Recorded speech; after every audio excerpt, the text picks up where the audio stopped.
Cheers, queers! What's on the big gay agenda today, Theora? Today we are continuing our scene-by-scene breakdown of Heartstopper Season 3, and today we'll be talking about Season 3, Episode 3, Talk. Woo! Woo! This is a episode. This is where we pivot from like warm fuzziness into the heart of mental illness and why we're all here, and like really the heart of Volume 4 of Heartstopper, and it's got everything. And speaking of having everything, we have Alayna here with us today. Woo! Yes, we do. Again, to talk about Heartstopper. Because Hi, guys. we're not enough on ourselves. We need Alayna for Heartstopper. We do. I'm here. I'm Alayna's also roommate. accompanied with a cat. I don't know if he'll make an appearance. He did a little bit ago, but he is currently perched right against my thigh, so he is cozy. We're all rooting on Ringo to show up, and so you can all see him because he's majestic. A cameo. Woo! All right. Any announcements, Kaitlynn, or should we just jump into this? Follow us on social media, subscribe to the channel, leave a review, join the Discord. Just read the description. Yeah. Let's get into it. All right, let's They get know into how it. to do things. Yeah, this is episode 3. All right, so let's jump into this. So, the beginning of this episode, basically, like, holiday is over, and we're back in the swing of things, school's starting up again, and we start with Nick, who's getting up and getting ready for school, and he wakes up to many needy texts from Charlie, because it's been 3 weeks. That's a lifetime. Hurry up and get to school. But he wakes up, and then Nick wakes up, checks his phone, and just as he's checking the phone, Charlie's texts come in. And I thought that was very convenient that he texted right as Nick's alarm went off. So it made me think, does Charlie have an alarm to let him know when Nick wakes up? Probably. What if they coordinated their alarms so they can wake up together? That'd be so cute. That would be really cute. I mean, okay, I love that. But also, Charlie would know when Nick's alarm is, so he would set his alarm to Nick's alarm. So he's as he wakes up. And he probably is I'm sure Nick, snoozes it for a hot second or whatever. So he, probably knows Nick's routine enough to be you're gonna read this right now. Well, I'm just because he either has to wake up really fast and be in the mood to text, or he sets his alarm 5 minutes beforehand, so he'll be awake to text right at the time that Nick gets up. The other thing is, at this point, Charlie's not really sleeping, so I'm sure he's been awake. I'm probably waiting for Nick to wake up and then, was ready to text him. That's fair. Okay, so Charlie keeps texting Nick all the way to school because he's anxious to kiss his boyfriend. It's been 3 weeks, which is basically 6 years in gay time. And while Nick's making his way to find Charlie, we kind of montage style-ish catch up with everybody else, getting ready to go to school. And so we go to Tara next, who's arriving at the 6th form common room. So this is something she's been anxious about starting 6th form. And we really see that in the establishing shot where she's just in front of this room, just dreading walking into this space. There's so much anxiety just wafting off of her. And she does do it. She walks in because, what choice does she have? And immediately upon entering, she's bombarded by a teacher who's oh my God, Tara, our star student of the entire school. Great job on GCSEs. Do you want to be a prefect? Immediately, somebody starts throwing more responsibilities onto her. The second she enters this space. And her response is so sad because she puts on this performative smile, the golden girl kind of thing where she's yeah, sure, I'll think about it.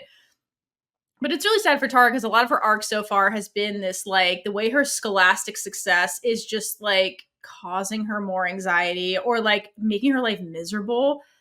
It's so sad. It's every time she achieves something, it, ratchets up this pressure she's feeling instead of, alleviating it. Because usually when you achieve something, you're whew, that's done, sigh of relief. But with Tara, it's it adds more pressure. And it doesn't, solve her problems. It, makes them worse, in her mind. And it just shows in the scene. It's so sad.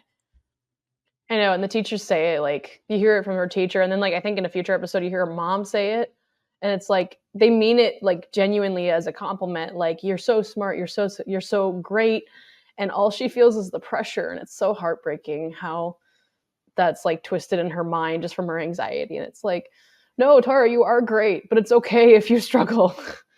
Ugh.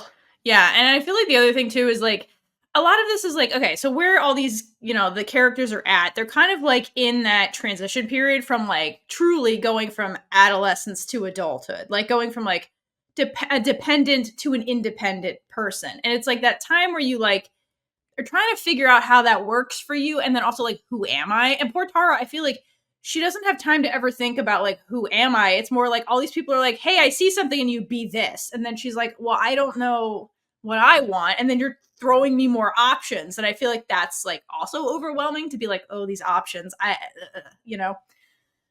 So it's really sad. And like the way I would sum up her storyline, it's very much like the perfection is an asymptote struggle. And what I mean by that is, if you don't remember from math class what an asymptote is, but it's basically like it's that curved line that like approaches the x-axis or y-axis, but never all the way to infinity, but never touches it. It just keeps getting closer and closer and closer.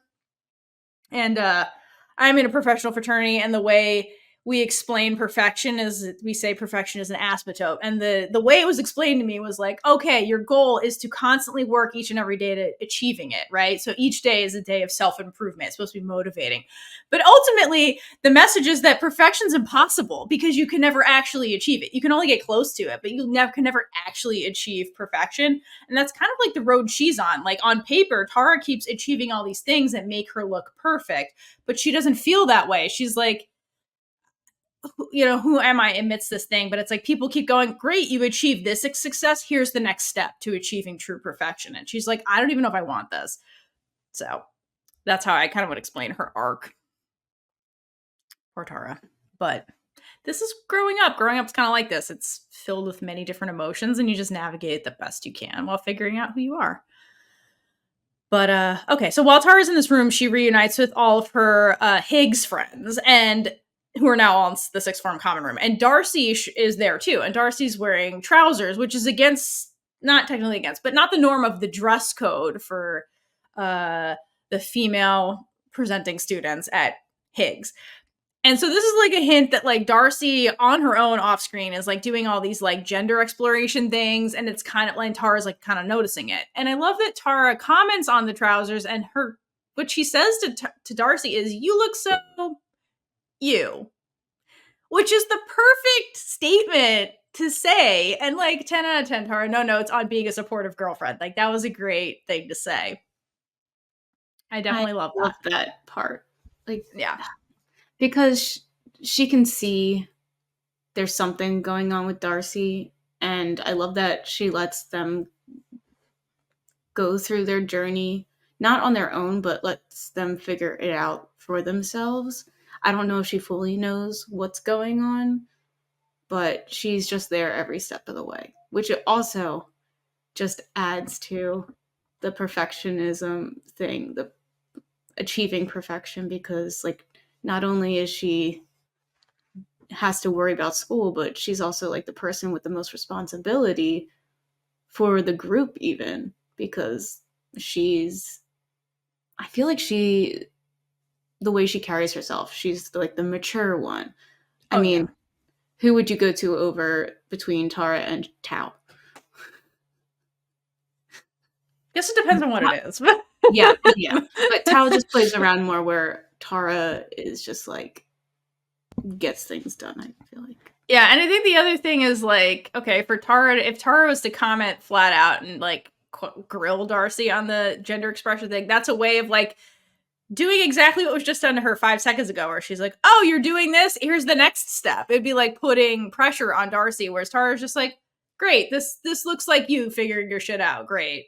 And leaves it at that, no added pressure, because like, I think that's the way she wants to be treated. It's the treat others the way you want to be treated. Right. No, exactly. I like, Tara's she's a good egg. Anyway, so, okay, in the scene, I want to say shout out to lighting and props for the way they did this room, because Heartstopper is the show of Easter eggs for pride flags.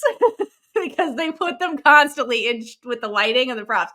And in this scene, from the minute Tara walks in to the minute it ends, it's littered in the colors of the non-binary flag. So if you notice, like the windows, there's two colors going with the windows. There's the light purple, then there's the yellow coming out of the windows. And then the characters themselves with their Higgs uniforms give off this like black, dark kind of look, and there's white kind of scattered about. And those are the colors of the non-binary flag. So in this situation where Darcy is doing the gender expression stuff, there's a subtle hint in the background. Pride, non-binary pride, which chef's kiss. Well done, everyone. In the previous photo you have of Tara too, you can really see all the purple that's in the room. Oh yeah, it's everywhere. But you don't see the black as much as when like the kids are in it. But yeah, just watch the whole scene. It's the whole scene. Okay, so after we catch up with Higgs, everybody at Higgs, we shoot on over to Tao and Elle. So they're on they're starting their long distance relationship. They're, it's mostly text based. So that's how that's going to go. And Elle arrives at Lambert, finally starting Lambert. And she reunites with her queer besties that she made with like recruitment, orientation, that kind of stuff. And she just looks really happy and like relieved to be in this space that she's been like, I guess, looking forward to, dreaming about, thinking about. So her journey as an artist is finally beginning, which is really exciting. I know. I love that there's like separate shots while they're doing their little transition between Elle and Tao's like school life. And they both have signs that say welcome back to like the students. And I think it says a lot. So the Truman sign, it's like pretty basic. It's like a yellow background with the blue logo, like the blue and yellow theme. And it's got just like straight like black text. And it's like very simple. Meanwhile, in the shot with Elle's school at Lambert, it's on a very light colored background with the colorful assortment of these symbols. It's like full of life. It really symbolizes like the creative community there. And I love the contrast between the two. So. Yeah. Oh, it's beautiful. Yeah, I feel like it says a lot about the energy in the different spaces. And also just like, excuse me, sir.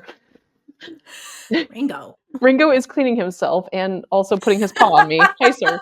Stop distracting me. Keep this PG-13. Stop distracting me. And I love just the contrast of like the energies that it symbolizes there. Like Elle's community at Lambert, obviously, like it's an art school, but just I think like it symbolizes just how much more welcoming the school is, just like right off the get-go. Because I mean, that's the whole point of the school, is it's very accepting. It's very the whole school is meant to be like welcoming to queer kids who just want to be freedom artists. of expression. Yeah, it's like more colors. And Truman is like one of those schools that's very kind of just straightforward, like all boys school, grammar school. I don't really know a lot about grammar schools in the UK, but like any school that requires you to wear a uniform, there's kind of a certain standard with those kinds of high schools. So there's like a conformity element to a uniform, basically, versus like a come as you are. We are celebrating that, which is what Lambert is doing. So that's a really good point about just like the welcome signs and everything too. Yeah. To drill that point home.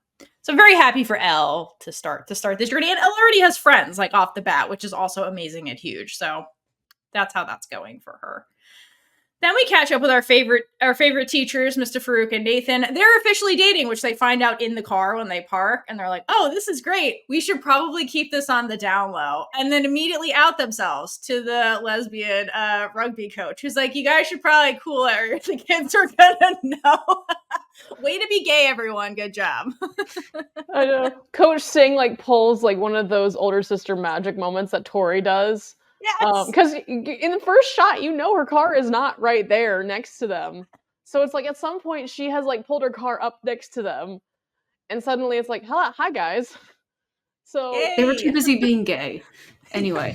I love that they included this. It's so funny. We need more scenes with her too. I know. It's really funny. Because wasn't it like her smugness is even funnier because like she was the one at the end of season 2 that was like, Nathan, you should text him. You should invite him to prom. Yes. So she's like in the know. So now she knows, hey, I'm a good wingman. Right? She's been the wing woman. Exactly. She's so proud of herself. She's like, I called that shit last season. She did. She did. She can see clearly now. The rainbow's here, yes. Mm-hmm. Mm-hmm. All right. Speaking of rainbows, so Nick and Charlie finally reunite. Nick finds Charlie by his locker, and the first thing he does is pulls Charlie into the biggest hug on planet Earth. And Charlie seems so genuinely happy that we get the leaves cartoons floating around during this hug. And my favorite part of this is when it cuts to like their feet and Charlie's on his little tippy toes to hug Nick, and we just get the leaves swirling. It's just so cute. Is it even a season of Heartstopper if there isn't a moment where Charlie's on his tiptoes? No, something's wrong if you don't see that. The answer's no. Something's wrong. I love he randomly grew. A really weird growth spurt. Like, Charlie, what happened? That would be really funny, but it's still possible. Really I mean, they're still young enough. It's possible. But I thought it's so funny, like, as they, like, break out of their hug, you hear, like, the boys comment, like, I think they're going out. I heard they're going out. Like, they're still, like, chuckling about it. And I think it's so funny, because I'm just over here, like, these sad teenage boys in this all-boys school, these straight teenage boys, will never get to experience the public school life of making out with your partner in the hallway before class. Because that was, I don't know if everybody's had this experience, but I sure as hell did in high school. Can't relate, but like I sure as hell had like friends who were like, like kissing all over their partners before they went to class, where they then proceeded to text their partner throughout the whole class. So it's just we had this whole locker section. We had like different locker groups, and there's like a square, and like that's where you went. Don't know why it was contained to that square. That's the makeout square. Oh, and no, so, ours like, were every time you would go by it. It was so annoying. That's so weird. No, ours was literally just like they'd be like at the classroom door and they'd be like kissing their partner goodbye, but it's like a makeout session. I'm like, you're gonna see them in an hour. Calm down. I know. It's like what? And also texting during class. How do you have that many things to talk about? Like you just saw them. Oh my god. It's so weird. But these boys, it's just they're jealous. That's what it is. They're so jealous. It's just they're jealous. You'll never experience it. Not in school. No, they have to go outside like the walls between Higgs and Jerome in the cold, in the rain. Okay, so other advantage of being queer in an all-boys school is that Nick and Charlie are together, and so they find Nick gets the sense that like Charlie's uncomfortable by the comments that you just mentioned, Alayna, by these like jealous boys. And so Nick's like, okay, Charlie's anxious. Let's go somewhere private. So he finds an empty storage room and then aggressively starts making out with Charlie because like they have to make up for their 3 weeks of lost time, obviously. And side note, these teachers really should lock rooms in the school. Why was this open? Is nothing locked? Everything is open there. Like, what are you guys doing? There's like free supplies in there. People could steal shit. In America, that would never happen. That would be double locked because there's property in there you can steal. But also, like, if it's like a janitor's closet, just in case, there could be cleaning fluid or cleaning safety hazards. Yeah, exactly. Yeah, no, like, and then a student does something stupid, and then there's a whole thing because it's America. It's America. But anyway, we're not in America. So instead, this is just a really sweet, wholesome moment of them just like existing, being cute, and then saying, I miss you. Because like it has been 3 weeks. And in those 3 weeks, it wasn't just like a chill 3 weeks. Like we were dealing with Charlie's mental health stuff, Nick freaking out about it. And like after everything that went down, it's really nice that they have this moment to breathe together. And like the two of them just look really relieved that like, it's like, he's okay, he's in front of me, I can touch him, that kind of thing. Like, it must be a big moment of relief after, like, those particular 3 weeks that they just went through.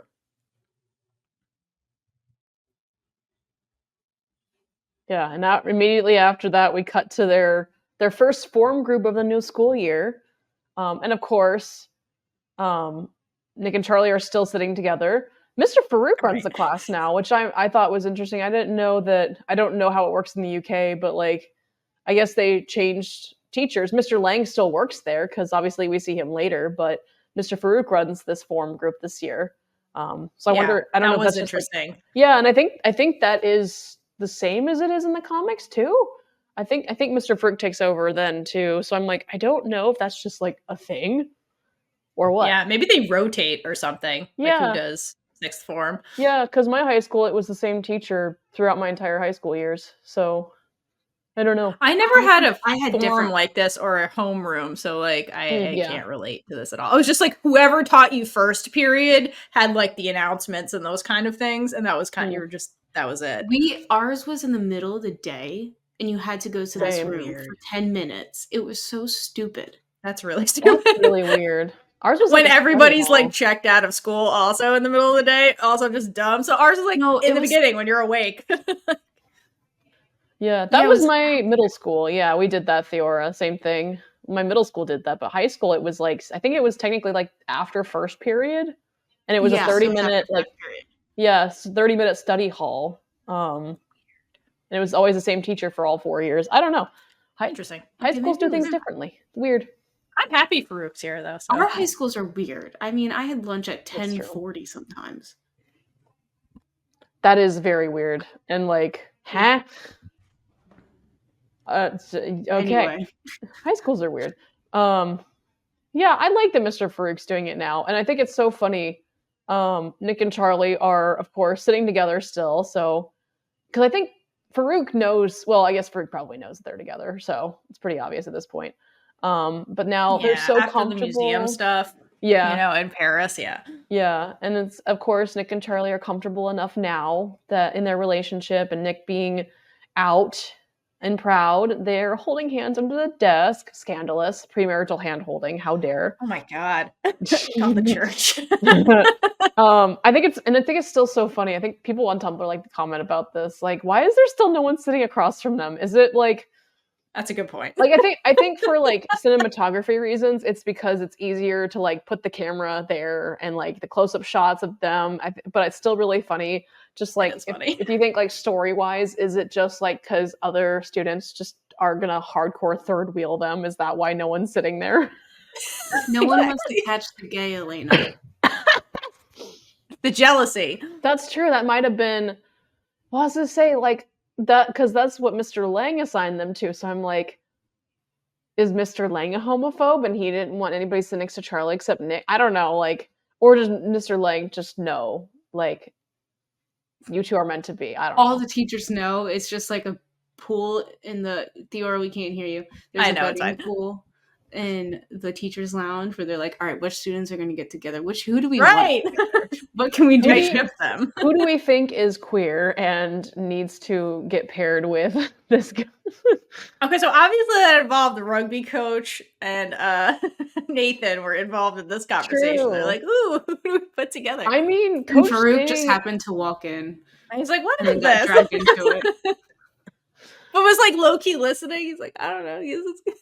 No, okay, so he was sitting in there and like listening to them talk, and then randomly he turns his head and he's like, "Oh, they would never work out." Nah. I wasn't listening. No, Nicholas Nelson's the straightest person I've ever seen in my life. There's no way. It's Everybody's either like- that or they're like fighting about whether a student is queer, or like they both agree that a student isn't queer, and he goes, "Oh no, they definitely are." I know what it looks like to be in the closet in your teen years because that was me. Exactly. That would be him, yeah. Oh my god. But yeah, I think it's so funny that no one sits at their table. It's still really funny. But okay, so then Charlie brings up Nick's birthday that's coming up on Saturday, which again, such teenagers last minute planning for things that have been, known about all year, which I love. It's so funny. Such a high school thing. And he asks Nick if he wants to do anything. Nick says, I don't know, I don't really want to party, which completely valid. Parties can be a lot, even when you're 17. And Farouk immediately says to keep it down. Quick nod back to season 1 when Mr. Lang did the same thing, because these two just talk. Constantly. Farouk proceeds. Really, they shouldn't pair them up anymore. Because, like, didn't Mr. Lang be like, Farouk, break these two up? Yeah. I mean, would they have gotten anything done, though? Or would they just been, like, throwing each other notes the whole forum? Right. That's the real or question. texting, yeah. Yeah, or just texting the whole time. And what's more chaos? And then Farouk proceeds to like tell another student to shut up and says, "This isn't Mr. Ajay's hippie class." Love that line. Bro, So true. Bro got exposed so hard for dating his boyfriend that he had to like go backwards and like fully try to hide it. That's how bad it is. Still doing a terrible It's those job. living in the closet reflexes. He's like, I'm not gay, you're gay. You know what I mean? That was such a funny line. He's like, you're on Farouk's time. Oh my god. Yeah, he's like, "This is Mr. So Jai's funny. hippie class." Yeah, because he's weird. I would never date him. No, I don't think he's hot or anything. No, of course not. No, we didn't make out in No. Paris and then do other things. No, totally We were not. making out in the parking lot earlier. What? No. So then Charlie proceeds to say he's going to plan something. Nick immediately does the "you don't have to," as one does. But Charlie insists he wants to because it'll distract him from his brain, which Nick knows immediately what that means, of course. And then the bell rings, signaling that the form is over. And Nick asks if they want to meet for lunch at the picnic benches, which is like pretty much their normal go-to, like with Tao and Isaac. It's where they sit for lunch, which I think is also really sweet that the idea now is that Nick eats with the boys, fully accepted into the friend group, which I think is cute. And Charlie gets like this look on his face when he mentions lunch. And immediately we flash back to Nick talking with his Aunt Diane, Olivia Colman 2.0, as we call her. And she basically is saying, giving him advice. We presume this is like pretty much right after the end of episode 2, like what happened at the end at the beach. She's kind of coaching him through how he can support Charlie and be there for him without being overbearing and potentially making things worse, like which is what he's so worried about doing. And Nick, I think it's really sweet that he has a postcard, because it's probably like the only form of paper that he actually has on him. Yeah. And totally. a pen, and he's writing. Probably, I was like, I don't know, was it a fountain pen that he was using? Because that's like his thing, is he uses fountain pens. I think so. I need to look back at it, but it's like, if it is a fountain pen, that's just the Nick Nelson way. Then he writes all of her advice down, and he uses like one or two words for each thing. And it's nice that he's got like keywords that he's using that will probably help him remember later without being overwhelmed with the information. Because obviously, like if you tried to write all of that, every word that she said down, that'd be a lot. And also he'd be reading it later. And imagine if Charlie like found that and he's just like, yeah, is this about me? But yeah, like, who did that you wouldn't go tell? over well. Yeah, I will say at the very end, she says, it's gonna be okay. He's fortunate to have you. And I deeply appreciate the word choice there. She says fortunate and not lucky. Because a lot of people would say, oh, he's so lucky to have you. Which I know like Nick's mom did in season 2, but it was a very different context. And it was very like when Nick was not feeling well and Charlie brings him tea, it was a very different context and it had a very different sense of what she was trying to say. Mostly just in the saying of, I'm very glad that you're his boyfriend. I really love having you here. But in this moment, I love that because this is something that Charlie is really dealing with, she says he is fortunate to have you. Because Charlie is not lucky to have Nick being a supportive partner, because that's something you shouldn't be lucky to have. It's fortunate. It's a very fortunate thing when it does happen, but it shouldn't be because of luck. Right. Luck implies that it's random, and it's not. It's like you guys are working at this. And like, so you're right. The word choice is good. Yeah. Luck insinuates almost that it wasn't deserved automatically. That too, yeah. So it's like, I love that was the choice. So like kudos to Alice, and then kudos to Haley for the delivery of that line. Always. Yeah. So then we cut back to present day after the flashback. Nick ends up suggesting that they eat in the art room instead, just the two of them. And Charlie's expression immediately shifts. He goes back to smiling a little bit more and agrees, like, yeah, sounds great. And then he leaves. And Nick, the whole time, you can see in the background, it kind of blurs out, but you can see that he's watching Charlie the whole time as he's leaving. And he kind of like disappears from shot because the static starts to come back. It starts to buzz around Charlie. It gets very dark on the outside, and you see him start to clutch his arm. And there's a moment where you see like this, like when he's clutching it, that you see like this jolt of static some kind of static that shoots out from where he's grabbing his arm. And it's amazing, like just the whole show don't tell aspect of that, because we know, like, we can only like assume why he's grabbing his arm, and what that symbolizes. Obviously we don't know all the details yet compared to what we'll know later, but it's a very solid foreshadowing of all of it, especially for next episode. Yeah, and like the arm grabbing is, in my mind, as a signifier of just like how bad the mental health is, because he only does that when he's really truly like in the dark thoughts, like his darkest thoughts. Because we haven't seen him do that yet. We've just seen like an escalation of his mental health. And this is like the darkest. When he starts grabbing the arm, that's when he's like really at his darkest. So he's doing all this performative stuff for Nick, again, to be like, I'm fine. I'm going to plan your birthday party. That's what boyfriends do. That's normal. Let's be normal. And then the minute he turns away from Nick, you just see that he's not fine. He's performing. And like his mental health is really still bad, even though he can still perform in front of people and appear okay.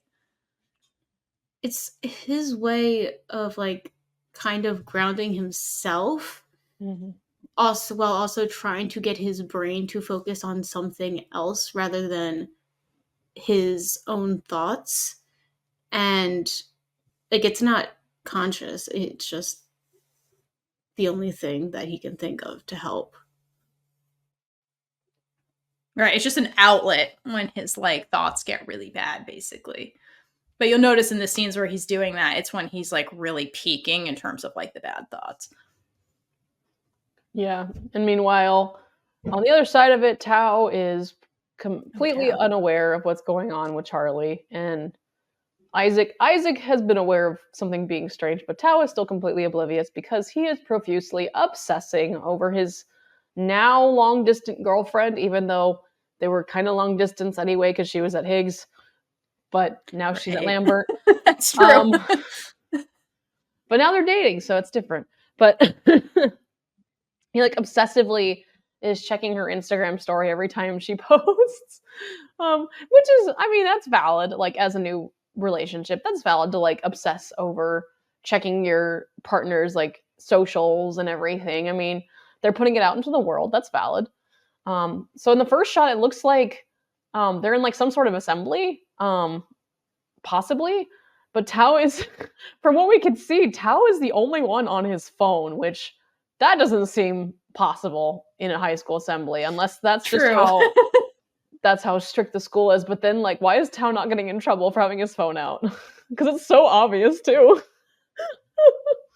Especially when he's showing other people too. Like it's not like he's like keeping it to himself and being discreet. He's like, oh my god, look. It has to be like such an engaging assembly for all of these boys to be paying attention. It has to be like something really interesting. They're probably talking about video games or something. I don't know. I was just gonna say, or like rugby or some shit. Or sports, yeah, something sport related. Or about girls or something. Who knows? Something that all like straight teenage boys are invested in. I don't know.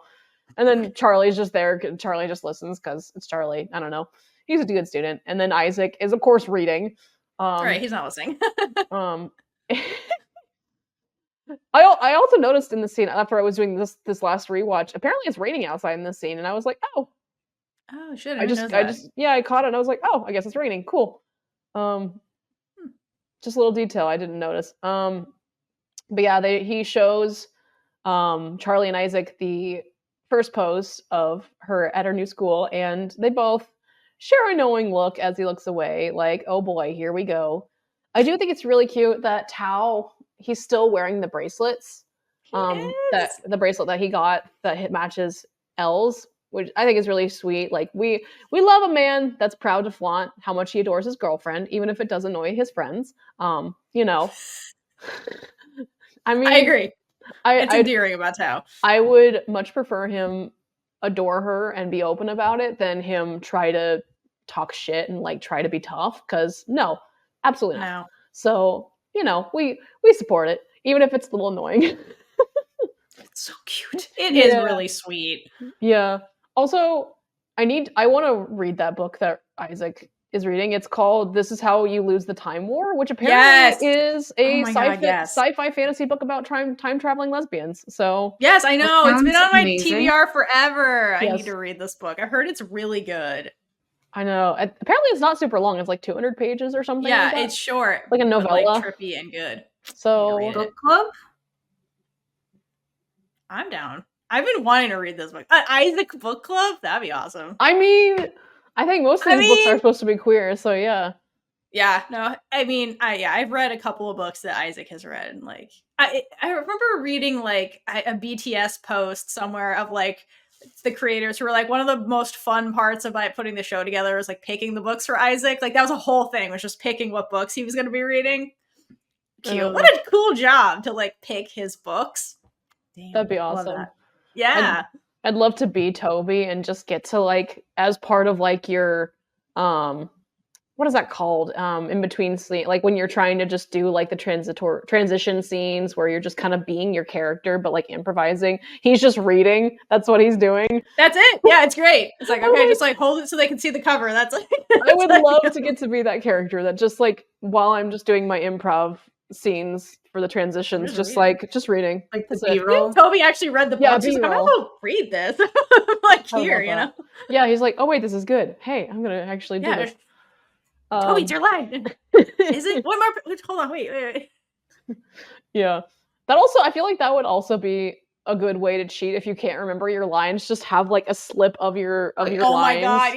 I'm sure some actor has done that somewhere. I would not blame them. Just like have a slip all the time. Yeah, I mean, like it's film. It's tough. It's real life, man. Yeah. So I saw Friends bloopers where they hid it under the fruit bowl. That's funny. Oh my God. That's really funny.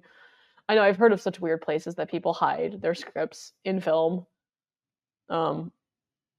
Just like, oh yeah, in the kitchen scenes, I hide it in the oven. I'm like, what? That's really funny, actually. I hope that oven doesn't work. What's the oven doing? Nothing. Hold them a script. Okay, cool. But yeah, so the next scene, we assume this is all like in the same day. It is the next class. They're in math class. Gross. It looks like it's either algebra or geometry. I can't remember. I haven't taken math in like 8 years, so I don't remember anything. But they're doing like it's not the Pythagorean theorem, is it? A squared plus theorem. A squared plus b squared equals c squared. Except for it's a squared equals b squared plus c. I don't know. I'm confused. But I'm just like, okay, cool. That looks so fun. So they're already having a great time. And then the same thing happens. He's like, look, Elle did this thing in town. Charlie and Isaac are just kind of like, okay, here we go. And then we cut to, which I think is science class is the next one. I think so. And they're doing some experiment of some sort. Could be like engineering class, or they're building something. It's English, guys. It's definitely it's definitely history. They're definitely learning history. Yeah, they're building like I don't know, a little coliseum.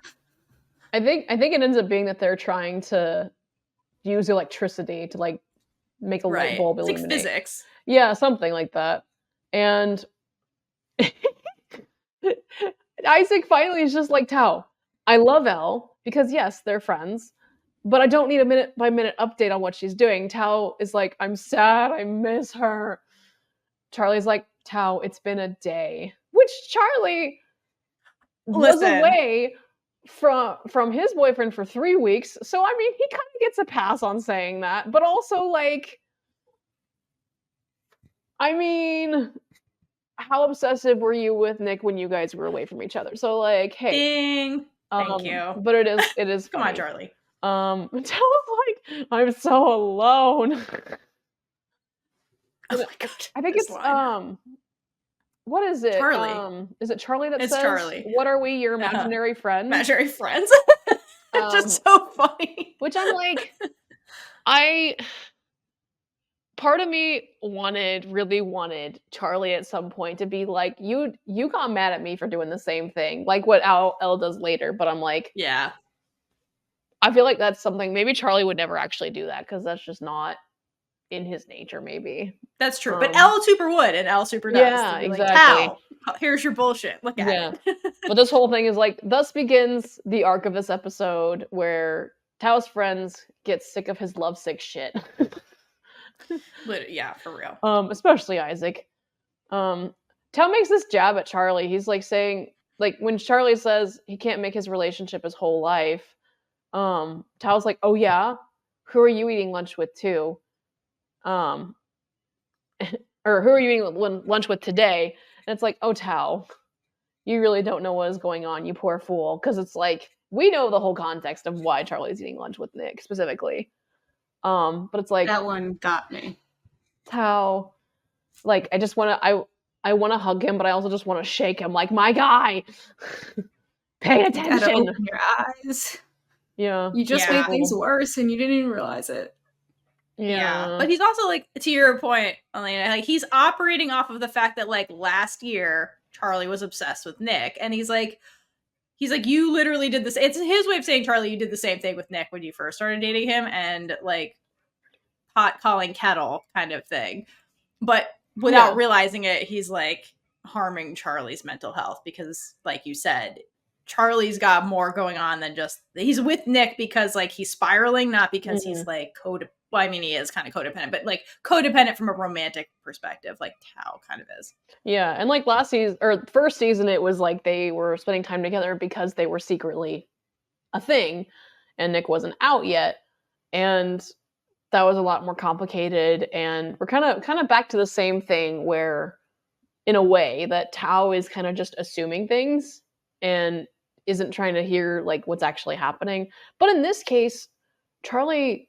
Like, in the first case, it was Charlie couldn't tell Tao because he didn't want to out Nick. But in this case, Charlie's not going to tell Tao because Charlie doesn't want to tell anybody because it's so hard. It's already hard enough for Nick to know what's going on. He can't even... Like, he's not even telling Tori what's going on, if that says anything. I know. So, I know. That, yeah.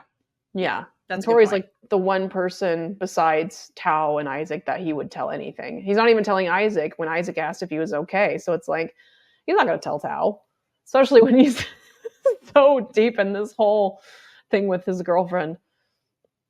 Also, the end of this scene, there's a moment, I didn't catch it. I turned on closed captioning. There's this little bit while Tao's looking at his phone that you hear Charlie and Isaac, so they light up the light bulb, and you just hear Charlie go, "We lit a light bulb." I didn't catch that. That's so cute. It's so cute. It's like the music kind of overpowers it because it's like like a little transition to the next scene. So I wouldn't have caught it without the closed captions, but it's so cute. I feel like that was an addition by Joe. I hope that was improvised by Joe because that'd be really cute.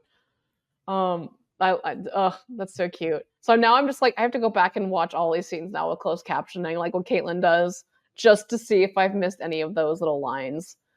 And then when Tao's looking at Elle's Instagram, which is this next little part before we go into the next scene, Tao is like flipping between Elle's bio and then he goes to her Instagram and then he goes to his Instagram, and you look at Elle's Instagram and there's so many pictures of, there's like a couple like pictures of her, there's like one picture of her and Tao, and then the rest are like her art. It's all like beautiful things that she's done. Which there's a cute little painting, I think it's like at the top middle of the Instagram grid, and it's a painting of Charlie and Isaac on the beach, and it's like taken from behind them, and it's really cute. Like you can see them, and it's them reading where they're sitting together, and then you can kind of see like what looks like probably a silhouette of the gang playing volleyball in like the background, and it's so sweet. I never noticed it until this last watch that painting's there. So the fact that she paints her friends, like that's what she does, is she paints the people she loves. That makes me so happy. I wonder if that was a teamwork thing where like, because Tao was taking 1 million pictures at the beach. I wonder if he took 1 million pictures and then like she used some of them to like create art to capture the memory. Like I wonder if that was a team approach between the two. That would be so sweet. Oh my gosh. Right? Because we saw him taking a ton of pictures like during that like beach montage. True. That'd be really cute. Oh. Yeah, and then meanwhile we cut to Tao's Instagram, and it's full of pretty much just pictures of him and Elle, and some pictures of just Elle, and it's like you can tell like the difference between like Elle is like very much doing her own thing. She's very independent. She is thriving because she is doing her art. She's getting to do her passion, and Tao's current passion is Elle. So it just kind of says a lot about where he is versus where she is, and that probably definitely I feel like that definitely like is not helping his insecurity in his relationship and feeling like he's not good enough for her because she's not as obsessed with him as he is of her. Which I get, I totally get. The feeling of not matching my energy means you don't like me like I like you. It's very scary, but it's like, Tao, no, she loves you. She loves you. She really does. She just also really loves other things. That's okay. Yeah, That's healthy. like her loving her art does not make her love you less. No, but it does go to show that like Elle has found a way to balance having this intense relationship with Tao and having her own life. That's like why she wanted to go to Lambert. She's like, you're important to me, Tao, but also like me doing what I want is also important. Like I found balance. Whereas like just looking at the Instagram, like Tao's entire life is Elle. And it's like, where is Tao in that? Like, who is Tao? It's like Tao, I don't know that he's conscious of the fact that like he's like kind of losing himself in the relationship. He's like he is becoming the relationship and not being his own person. And like he's kind of a stubborn person. Like we've kind of seen him, he gets kind of stuck in his ways sometimes and he's stubborn. Like he is willing to change and apologize once he like comes to terms with the fact that he's like doing these things, but he's not like super conscious of it. And it's like becoming more apparent to him that like Tao is getting lost in the relationship and like Elle is present in the relationship, but like where is Tao? So like he has to figure out how to balance this. And it's like, you know, it's his first relationship. It's very intense and it's like that happens. It's not like he's a bad person or anything like that. It's like this happens. Like you just get so lost in the relationship that like you do lose who you are. And it like you have to like take a step back and be like, oh, okay, like how do I do both? Right. Yeah, especially I feel like at this point Tao hasn't quite established a passion like Elle has. Elle knows her passion is her art, whereas Tao, like obviously we know he loves films, he loves like studying them, he loves learning about them. But obviously like at this point in the season, he hasn't discovered that passion for the future episodes. Yeah. True. So that definitely probably is part of it. And I think that also shows like the start of his journey of finding himself a little bit more as a person by discovering that passion. Yeah. So, yeah. Good point. Yeah. Also, the last thing I noticed in this scene, Tao's Insta bio, it says, was shorter in my previous life, which I wonder, is that supposed to be a reference to his character in the comics? Because Tao in the comics is actually way shorter than the rest of the group, and Elle constantly teases him for how short he is. Because I'm going to believe that it is, and that's hilarious. I love that. Yeah, I think you're right. Because I think that was one of the jokes in like the fan base when they first announced the cast. Everybody's just like, he's so tall. He's Tao. He's so tall. I'm like, I think they cast because of how good of a character he is. He's a perfect Tao, but yeah, he is taller. But yeah, so I like to think that was them being self-aware and making fun of that fact because that's so funny. I love that so much. Well, before we get to the rest of Heartstopper Season 3, Episode 3, let's take a break for a few brief shout-outs from Patreon. Woo! So, as always, we really appreciate everyone who supports us, whether it's on Patreon or somewhere else. Come on, Cameron. Yay! Great job. Theora's hearts went off if you're listening. So, let's get on to shouting out our Chaos Crew members on the Big Gay Ride or Die tier and above. So we have Angela, Rin T, Natalia, Ian A, Jill L, Regina B, Monet F, Dana, and DG. Thank you for supporting us. And our featured Big Gay supporter members for this episode are Aika F, Jenny Charles. Can you cut that out? Mm-hmm. Sorry. We have Aika F, Jenny C, and V. Thank you again. Thank you guys. We appreciate your support. Hope you're enjoying these episodes. And yeah, if you want to be a Chaos Crew member for $5 a month, you get access to these episodes early, no ads, and a bunch of other stuff we just don't have time and the energy to edit to put on other platforms. So go have fun over there. It's a great time. All right, back to Heartstopper. So, we are now where Charlie walks into Mr. Ajayi's. Is that how I say it, Alayna? It's Mr. Ajayi. Ajayi. Oh, man. Ajayi's classroom. And he sees that he and Mr. Farouk are being gay. So, the faces on these teachers, if you just stop on their faces when he walks in, they look like they got caught after curfew. They look like children, to the point where when I was writing this note, I wrote the faces on these kids instead of teachers. The tables have turned. Charlie's the adult. It's so cute. It is. I love, first of all, where did Nathan get a ring? And second of all, why are they playing with it like a couple of children? Because you see, he's literally like, the ring is like, I don't remember, it's like it was one of his fingers that you don't put it on. And he's like, not a ring finger. Yeah, he's just like trying to fit it on the finger. And I think that's like why they're giggling, is because it's like too tight or whatever. And then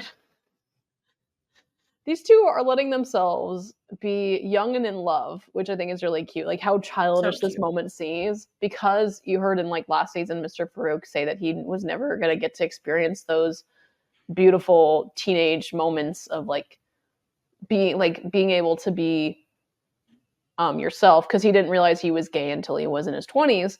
So he never got to have those moments as a teenager, running around with his boy, his partner or whatever, just getting to live that young life. So now he gets to do it now with Nathan, which I think is really cute. I love that Nathan brings that out in him, though. Yes. Because he needed that. Mm-hmm. It's so sweet. Yeah. I also love that Charlie's like, do you mind if I eat lunch in here? And Nathan's like, oh yeah, we were just clearing out. And Yusuf literally Mr. Farouk literally still has food on his fork. But they're just clearing out. Sure. Yeah, yeah. Sure, Mr. Ajayi. That's great. So but I love that Nathan had no faith in them to not act gay in front of Charlie, that they couldn't just still finish lunch in there all together. Too gay to function. Too gay to function. Charlie probably would have. I was like, would Charlie have asked questions though? They might have been worried that Charlie would ask questions, but would he? I don't know. He probably would have been like, I feel like he would have just watched. Yeah, I feel like, and then told Nick later. Yeah, Charlie's kind of like one of those, it's none of my business, I'm not gonna prod, kind of guys. So yeah, because he gets that enough probably. So I feel like if this was Swish and it was Tori, she would just be gay and then sip her lemonade. She would. And then they'd be like, well, now we're leaving. Okay. Thanks, Tori. Jeez. Meanwhile, Darcy would have been in there and she'd be like, or they would be just everyone. Like, oh, hell yeah. About time. Yeah. About damn time. It's so funny. Okay, so once Farouk leaves, Charlie opens up to Nathan about his brain not being good at the moment. And he initially tells Nathan that it's less stressful eating in the art room. And like, this is where you see Nathan's face like really understand like what's going on. He's like, oh, something's not right. And it's just so nice to see the bond between this teacher and student. And it shows how much students impact teachers and teachers impact students, because they're able to see when something's wrong quicker than a parent even. Because they also spend more time together, especially when you're younger and you have one teacher all day. Yeah, especially because Mr. Jai was like the teacher that Charlie went to, like before the events of season 1 when Charlie was getting bullied. He would go into the art room, and Mr. Jai, I think he says in season 1, Mr. Jai was the only teacher that cared. So Mr. Jai was like his go-to support system through all of that. And then was in season 1, anytime he'd go into the art room, especially like at the end of the season. And then he was there when Charlie passed out in the museum in season 2. So I wonder if some of that is all just like clicking in this moment of like, oh, well, so this is still a thing that's happening with you. Okay. Yeah, So that's a really good point. And I think to Charlie's point, like the reason he can open up so easily is that this is his safe space, like the art room and Nathan. So it's easier for him to like say these things than it was necessarily to like talk to Tori in like their house, the oppressive house with his oppressive mother kind of thing. So it just I feel like he's just like unburdened, and it's easier to say the hard thing out loud, basically. Or at least try to. oh man, if only we got Tori in the art room with him, that would have been a whole Yeah, a whole heart pouring out kind of situation. Right. Yeah, I agree with that. Oh, I want that now. I don't know how that would happen, but I want that. Yeah. Yeah. I don't know if she's allowed to go into. Well, as I say, I don't know. Tori I don't know does whatever she wants. I don't know what the you know, rules are with those schools. Like, is she even allowed to enter the school? That's I don't know. That's like unsanctioned or I have whatever. no idea. Anyway, Charlie starts to tell Nathan that he has a lot of rules. And right as he says that, he stops and looks at his food. Because that's not telling at all. But this is when everything starts to go dark and fuzzy, and the scribbles are all over his lunch. And this intensifies and covers more of the screen as the music intensifies until it does this sort of like explosion thing, and you see it still like the very end of it when we cut back to Charlie, and it's almost as if this anxiety and issues are like blowing up in his face now, and like he cannot hide from what is going on because they're just getting so bad. It's like it's swallowing him whole, basically. Yeah. And okay, like you said earlier, the art room is his safe place. He finds solace there, and it's been there for him longer than he has known Nick. So this is even safer because he also doesn't have to worry about the room's feelings. And now the room isn't even enough to protect him from the eating disorder. So he has to face this. And Nathan seems to understand what is happening with Charlie, which, again, I love. And he doesn't want him to shut down. He's been through a lot of things with Charlie, as you said. So he coaxes him to continue talking by asking him what happens when he breaks the rules, or if he breaks the rules. And Charlie says that he doesn't know, but it feels like something bad is going to happen. And then he immediately dismisses it by saying that he knows it's silly.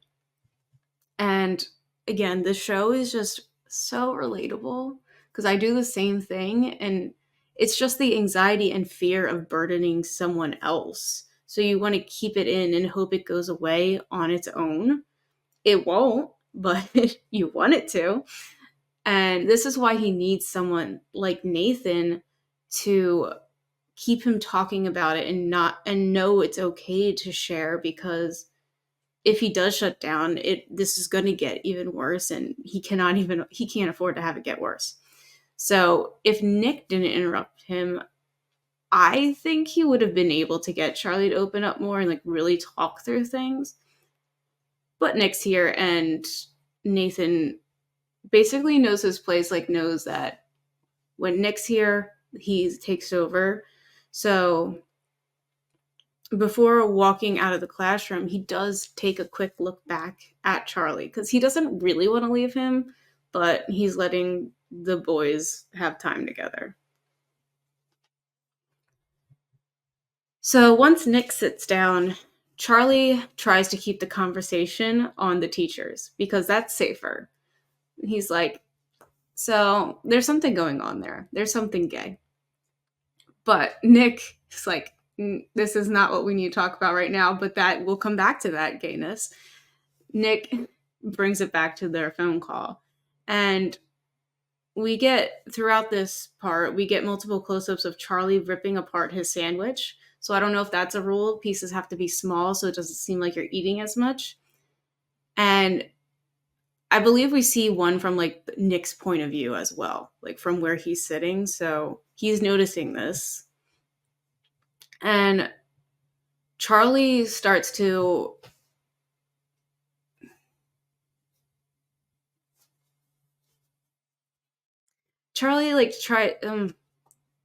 Charlie starts to shut down kind of or withdraw himself because of Nick's questions until Nick changes the subject to his birthday.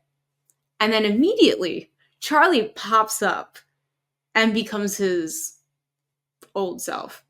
Because this gives Charlie something to look forward to and distract him with.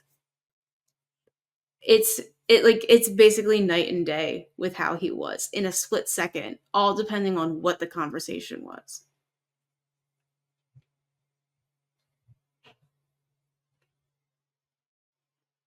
He also just doesn't want to talk about himself because that would be burdening someone else. So then we head to Nick, Charlie, and Tao sitting in the library. All right, Tao is laying on the couch, kind of just like all sprawled out, checking the phone for Elle, as usual for this day. And Charlie fell asleep on Nick again. No. Anyway, Charlie falls asleep on Nick, but doesn't realize it. And he tells Nick that he just has no energy, which means that this eating disorder is getting worse and it's really affecting him in all aspects of life because he's just not getting enough food and this really needs to be addressed. And Tao is his usual oblivious self while he's texting with Elle, and he then says Elle's in for Sunday, or I believe it's Sunday, and gives away the surprise that everyone will be at the birthday surprise. So all of this is showing that Tao is still very unaware of what is going on outside of him and Elle, because Elle, again, is his obsession. So we shall obsess until we have no idea what's going on in life. And then a different part of the library, James and Isaac are at a book display, because of course they are. And James makes a comment saying that he wishes he had a boyfriend. And Isaac's reaction is just like, no, you cannot. Because he needs at least one single friend. And this poor guy is feeling so neglected and uncomfortable being a third wheel. And you can't blame him. I feel so bad for him because, especially for someone who just, not that he doesn't understand, but like just doesn't care or like feel the need for this type of relationship. It's kind of annoying when everyone around you is obsessed with that. And you're like, no, let's talk about a book. Or, you know what, I'll talk about anything else except your love life. There is more to life. Yeah, it's like, okay, so this happens with friend groups, just in general, regardless of like sexual orientation at this age, because that's when people are coming into their sexuality and starting to explore that and like couple off and pair off. And that impacts the friend group that you've had that predates puberty, basically.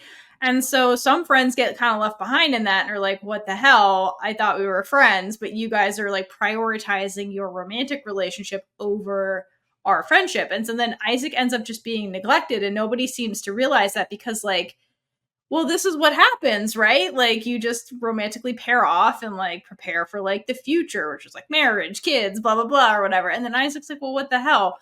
So it kind of goes to show you like how friendships get deprioritized sometimes and people start prioritizing romantic friendships. And like, that's not always a good thing, because friendships are important support groups, and like you end up like hurting people and you don't realize it. Kind of like, that's like Isaac's part of Isaac's journey. Like, he didn't have to be an asexual character for this to kind of like play out, but like, it's good that he is, because we need that representation, and that adds a whole other layer to all of this that's like more complicated. But like, this just happens in friends groups, and it's like really sad, like, you know, and it can hurt just as much as like any other like also, relationship that's fracturing.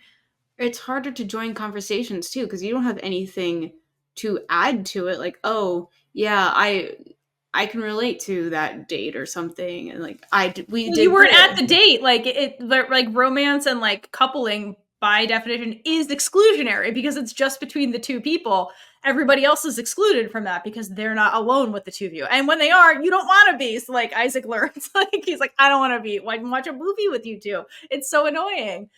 So like, yeah, they are, and like, that's Tao's problem. Like, he spent his entire summer coupling with Elle, and now he has nothing to talk about with his friends other than Elle, like, because he made his entire life his relationship. And like, the other friends are like, what the hell? We've been your friends the whole time. You've been ignoring us because you're prioritizing your relationship, the romantic one, and deprioritizing your friendships. And we've been together longer than you have been a romantic couple with Elle. Like, so it's just amazing the way that kind of like switch goes off, and it's supposed to be normal, right? And Tao's like, this is supposed to be normal. I'm supposed to prioritize romance. And then he comes to realize that like, oh no, like, my friendships are important. What am I doing? Like, by the end of this episode. So like, yeah, it's just interesting that this happens. Like, just happens. By the way, we're like indoctrinated to like prioritize Disney. You got to prioritize romance because that solves all your problems. But like, does it? Sometimes it creates more problems, like you're seeing here in your friend group.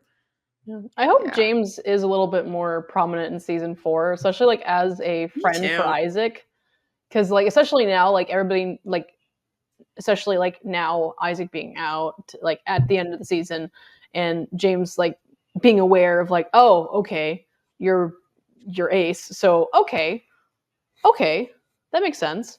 That probably has clicked for him a little bit more, especially after the whole there's nothing wrong with you probably just haven't found the right person. Now he's just kind of like, oh, got oops. it. My bad. My bad. But yeah, now he gets it. He like really gets it. I feel like he would be such a great friend, like just for Isaac to lean on, to just understands. Yes. I mean, for one, he reads. They have things in common just as friends, you know? Yeah. So I would love to see more of him in the next season, just like being around, honestly, just being around more of the friend group, but just like also being a friend for Isaac. Like, that doesn't have to be romantic at all. So I think it would actually be kind of special if it's only Isaac's friend. If he's only Isaac's friend, because that does give Isaac a special person and allows him to basically have like separation between the group, because, you know, sometimes they're too much for him, because I feel like Isaac's more introverted, so he'll need time away, and that way maybe James and him can go to a bookstore and just read. They don't even have to talk, they just read next to each other, and I bet that they would love that. That's true, because like we learned in like season 2, like obviously Isaac has like a genuine fondness for James, because like at some point when he says like, I thought that I would feel romantically about you, probably in the sense of like, I do really like you as a person, so I thought that was going to be romantic, but it's just not. Like, so like he definitely like really likes James like as a friend, like genuinely, to the point that they could be like really close friends. So yeah. I agree. Yeah. And during the scene, they keep talking and they get into a conversation where Isaac says he doesn't know if being with someone is right for him. And this is when James asks if he's aromantic. And the expression on Isaac's face is the cutest thing, because this is the first time anyone has ever understood him without him having to say anything. And he is so impressed. And it's because James read a book with an aromantic character, because hashtag representation matters. And this is just playing it out in front of us right now. It's not just for you, it's so you understand others. It's power of reading, too. Side note. After they graduate, who's gonna upkeep this table they're always making gay as fuck in the middle of this library? They'll find baby gay queers. Right? Do they pass the torch and be like, listen, this is the representation table. You're being tasked with that. I mean, once Charlie is like running the school, you know, That's true. That's true. he probably Sign it into law. could put that, like, yeah, the gay table, the gay book The table, gay table. must be. No, there's going to be a whole section. There you go. There's like multiple tables, a blow up inflatable. No, That's Tao's doing. He fundraised for that thing. It was like a big rainbow. oh my god, just has to be inflated at all times. Always. Yes. Oh god, I can see that. All right. So after the library, we shoot on over to the Spring household, and we're in Charlie's room, where Charlie is wrapping Nick's birthday present, and Tori's chilling on his bed, and Tori comments that Charlie has rewrapped this gift at least 3 times. And Charlie's like, well, Tori, I want it to be perfect. And I kind of noticed something, because like we make the joke that Charlie says, oh, it's going to be perfect over and over again. And like in this moment, it kind of clicked to me like why he keeps doing that. I think this is another manifestation of Charlie's currently undiagnosed OCD, or obsessive compulsive disorder.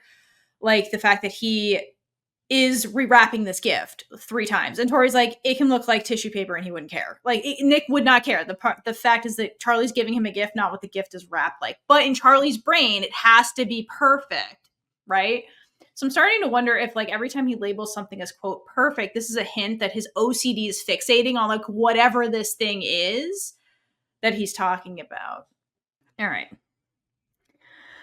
All right, so in this scene, it becomes kind of apparent that Tori seems to be just like hovering near Charlie just as he exists, because like she's worried. I mean, she's seeing all the signs. She notices his lack of eating at dinner tables, his recent behaviors.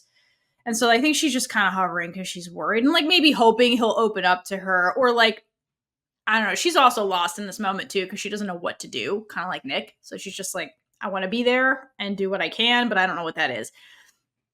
So later, Nick comes to collect Charlie for the big birthday surprise thing, and Tori and Nick share a moment alone where they basically thank each other for trying to help Charlie, because like they're the two that like notice what's going on with him. They're his closest confidants, like we've been saying, and they're kids trying to figure out what to do in this very scary situation, and so they're like mutually grateful for the other.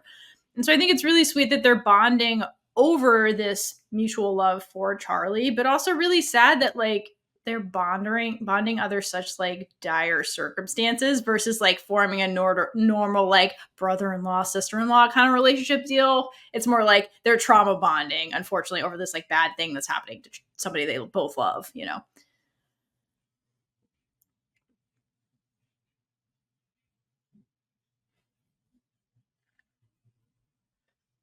The fact that so Tori like asks like if Nick had talked to Charlie about her text, and he says, yeah, I'm trying to help. I'm trying to get him to talk to your parents. I appreciate that Nick does this. He doesn't elaborate necessarily. He doesn't like expose, like he doesn't disrespect Charlie's privacy. Because Nick is like the one person he trusts with all this. And so the fact that Nick doesn't divulge that information, he says just enough that Tori knows that something really is going on. And he is trying to help. And that Nick is aware and that he genuinely cares and that he's trying to do something about it. And also Tori now knows that she's not alone in her worry about her brother. Like, if anything, it's got to be a little bit like, obviously she wouldn't want anything to actually be wrong. It'd be better if there wasn't actually anything wrong. But at least it's validating to her knowing that she isn't imagining this. Like, there is something to be worried about, and she's not alone in caring. Because that's got to be hard. Feeling like you're the only person that cares. I mean, she's just isolated in so many ways. This is just another example to your point that Tori's like feels very alone and seems very alone, you know? Yeah. She's alone for a good portion of the show, it seems like. Oh yeah. Like, even like even at the beginning of the season, like we see her completely alone, and she, instead of going out with her friends like Charlie does all the time, she stays home. She does her own thing. Obviously, like she says, like she would rather do that than go out. She doesn't really care to go out too much. She's very introverted, but sometimes it does get lonely, even when you choose to be alone. For sure. Yeah. Yeah. And of course, after this is when there's the montage of everybody surprising Nick at the birthday, or for his birthday at the zoo. Which, as somebody who grew up going to zoos, I grew up with a brother who is very passionate about zoos, zoology, zoo sciences, and conservation and everything. That's what my brother does for his passion. So, grew up going to zoos all the time. Great choice for group outing. It's always fun, especially because Charlie had to plan it last minute. It's true. I may or may not have gone down a rabbit hole learning about where they filmed. So apparently it's called it's either the Whipsnade or Whipsnade. I think it's the Whipsnade Zoo.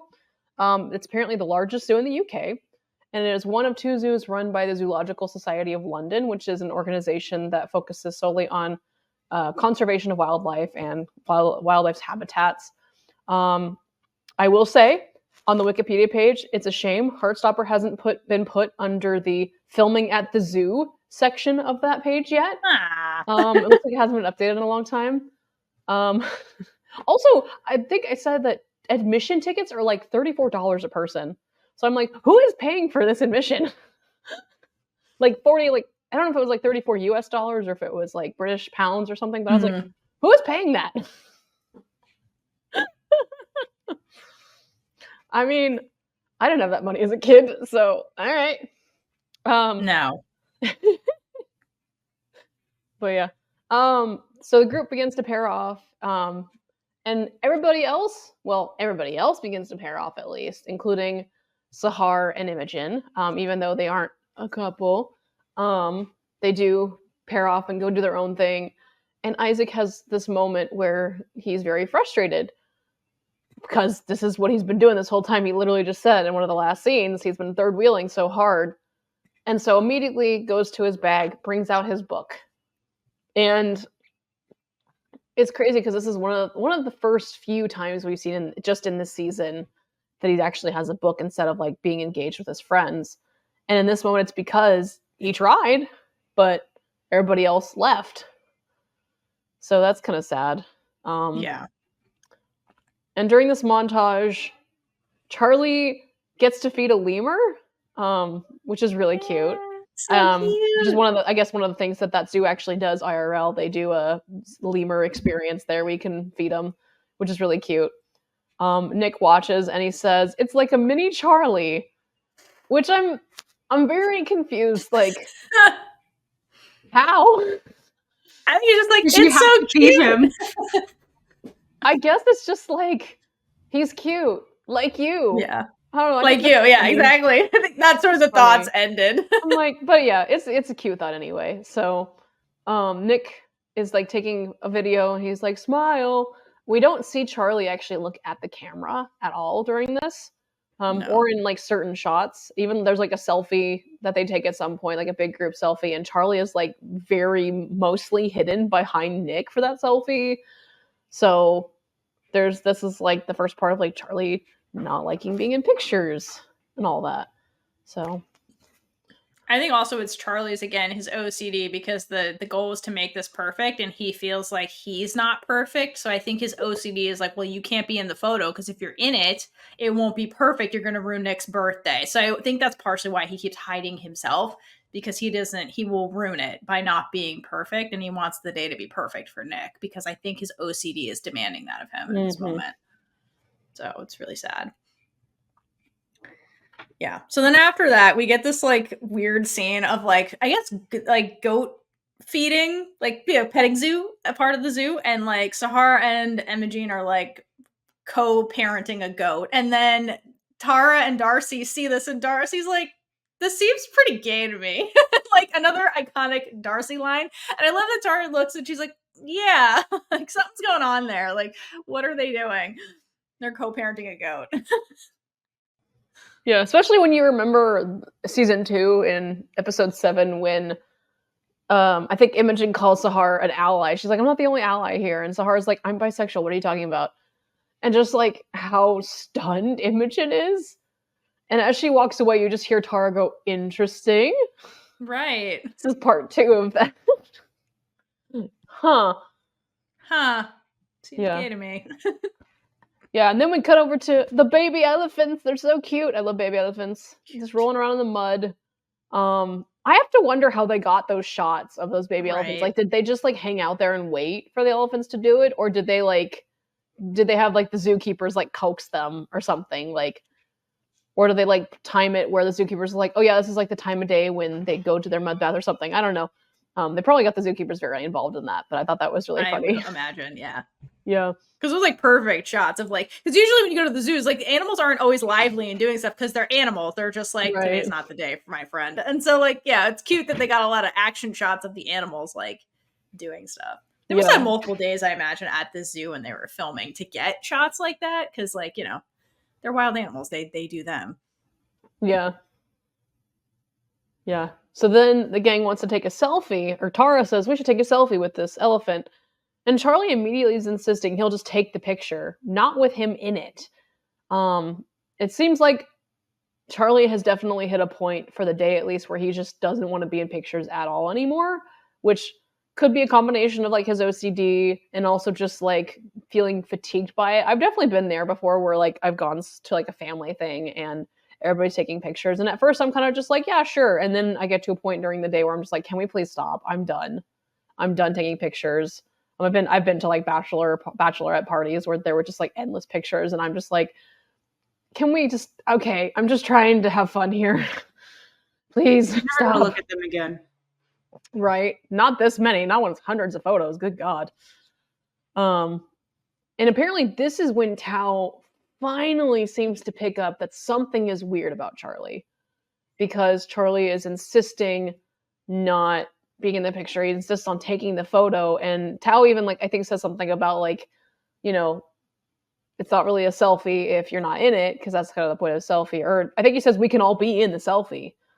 And Charlie's like, no, it's fine. So I wonder if that's what he's like, that's weird. Okay. Yeah, weird that Charlie doesn't want to be in the picture of his boyfriend's birthday party. Yeah. Like, especially when Tao, like being the tallest one with like probably the longest arms, is fully able to like take the selfie, like everything. It's totally doable. But Charlie's like, no, it's fine. I can just do it.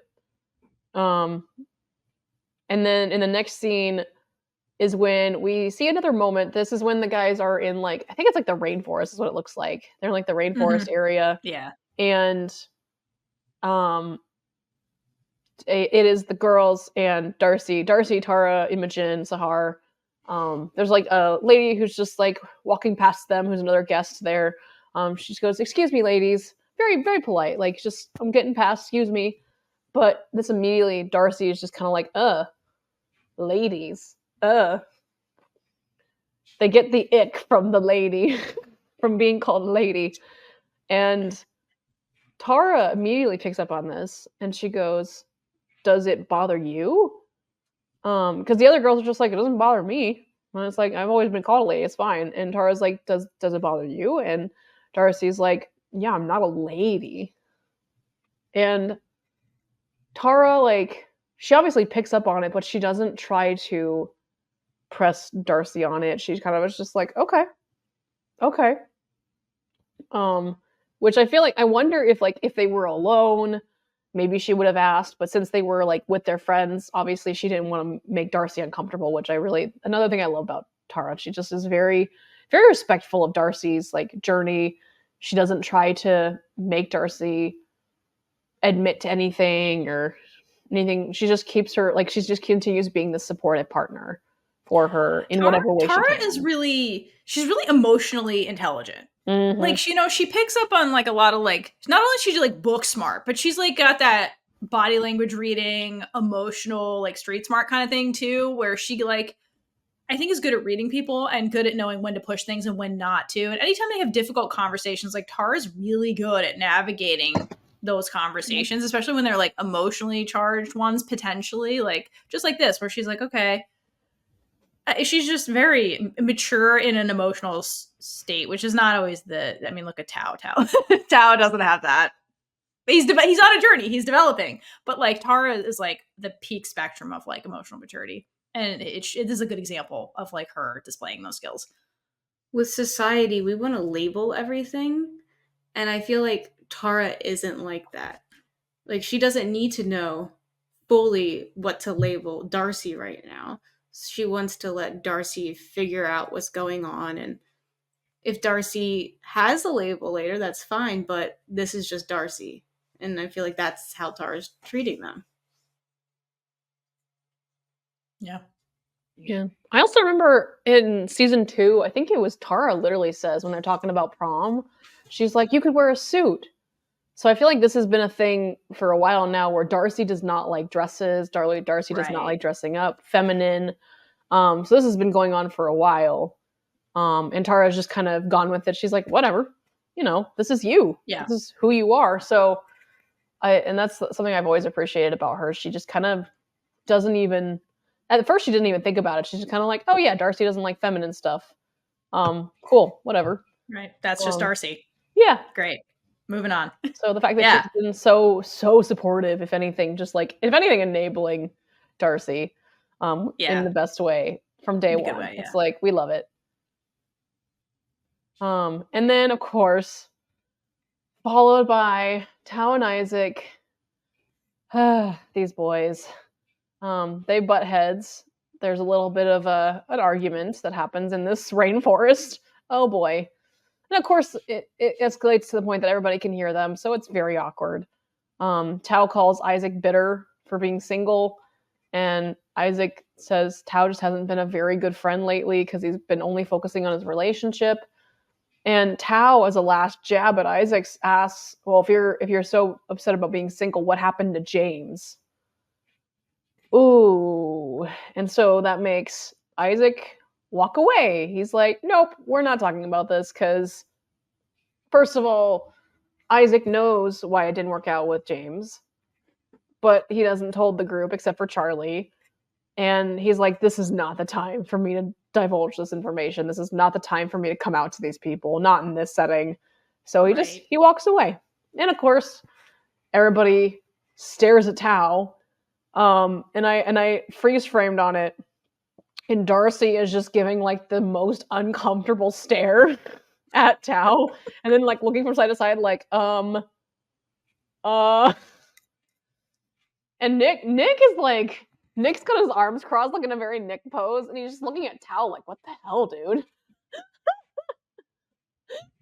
Poor Tao like, we're just trying to have a nice day at the zoo. Like, on my birthday, man? Come on.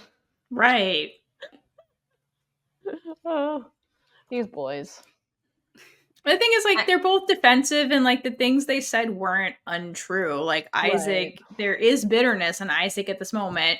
Tao doesn't know why, and Isaac doesn't want to communicate it right now. And also, like, Tao is obsessed with his like, they're both saying true things. It's coming out in an argument versus like a calm conversation.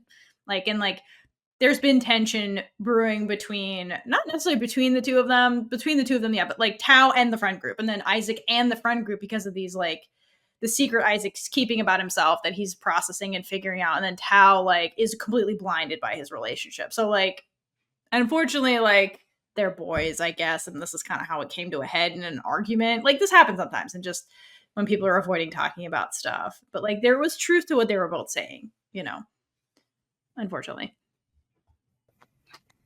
Okay, so Tao and Isaac's beef continues, and all the way to lunch where they're not eating beef. So just chips. They're not talking to each other, and they look like little children because they huff and turn away from each other So they know that they are both still upset with each other. And the rest of the group, and I thought it was the rest of the group, but really it's just Tara and Sahar try to go back to a normal conversation. And Tara asks, what animal would you be out of the ones that they saw today? But like first, Imogen's like into the drama, but also like trying to stay out of the drama. But Classic. she's here for it. She is. She's the drama queen. Duh. And then Tara and Sahara actually trying to have a conversation. So Sahara says that she would be a zebra. And now this is where I went down a rabbit hole. I'm like, the animals have to mean something. And you should also know that Theora gets a text that my notes are going off track. And she's like, oh yeah, this is a really rough episode for mental health. I'm like, oh no, I'm researching animals. Of course you are. Because it's me. Okay, so a zebra and its symbolism and what it means in media. So one, it's has unique identity. So zebras, no two zebras have the same stripes. And just like zebras, Sahar is one of a kind. Because I mean, look at her. Like she came in confidence, knows who she is, puts Imogen in her place. So funny. Love her. She's an individual and all the confidence. And with the black and white stripes, the most basic of this that I got from it is this is Sahar's bisexuality. Both. You can't just pick one color. And how they blend opposites too. Because Imogen and her are opposite in a way. Because like they tend to butt heads. But in a good way. And they do balance each other out despite those differences. And so it's like a zebra.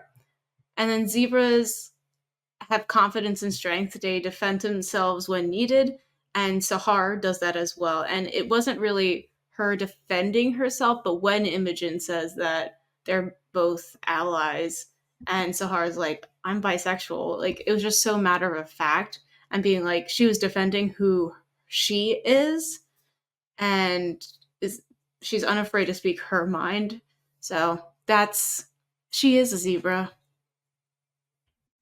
And what I find really interesting is that at this particular zoo trip, Imogen, her purse is zebra striped. That's what she brought to this equation. And so it was really funny. I was like, oh, that. Yep, that's amazing. So there's your screenshot of her holding her purse. It is zebra striped. What could that possibly mean? I don't know about Imogen. This is totally a coincidence.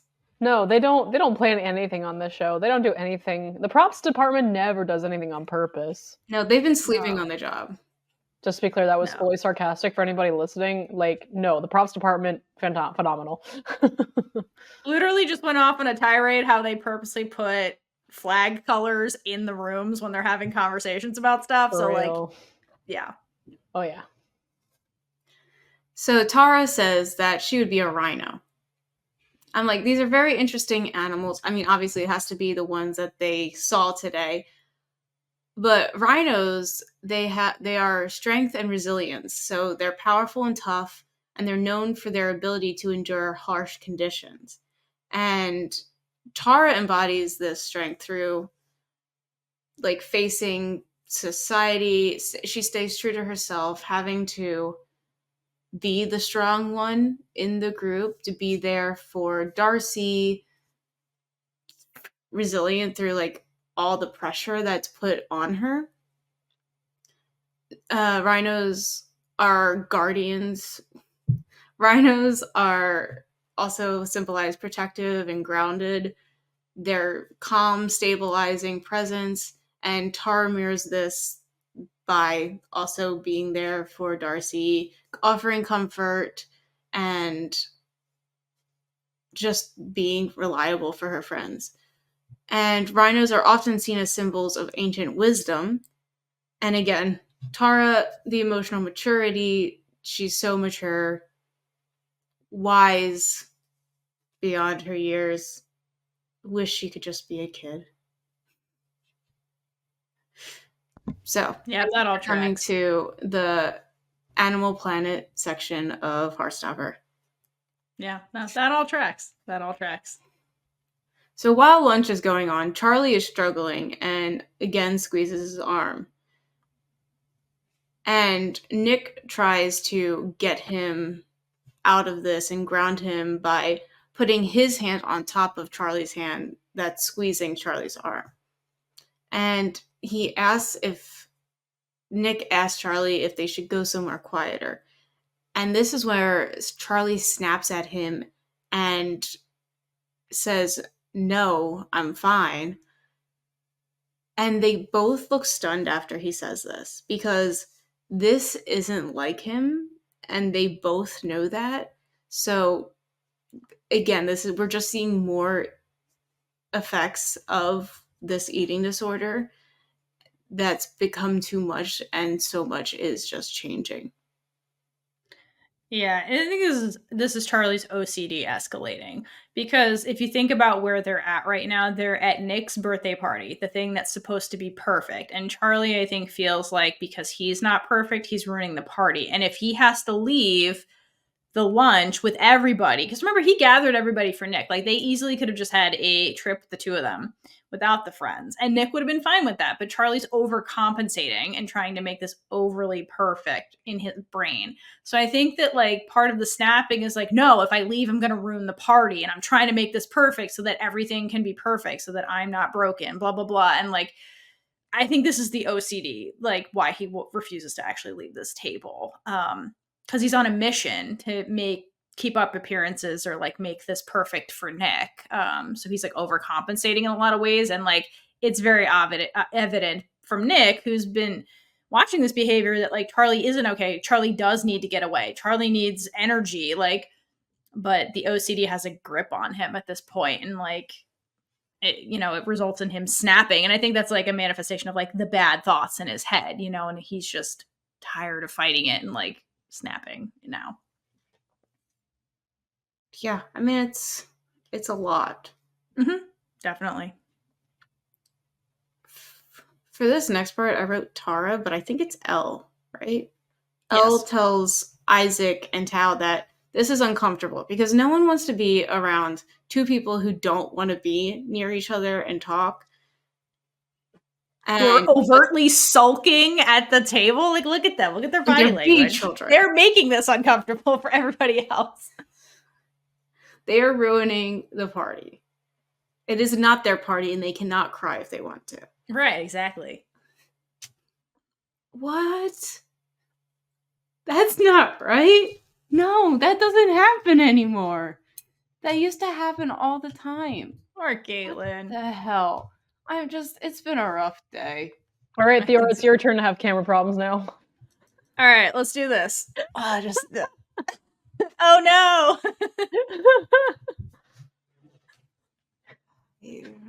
It'll happen at the very end. Just wait. Like, I'll lose all internet. Or oh no! Really go big or go home. Oh no, we lose the whole thing and we just have to like redo it all. Who just lose me? It's fine. No. Brooklyn's barking downstairs because she's alone. Oh, that dog. Okay, and because they're both not proud, but they're being children, they both say that they aren't apologizing.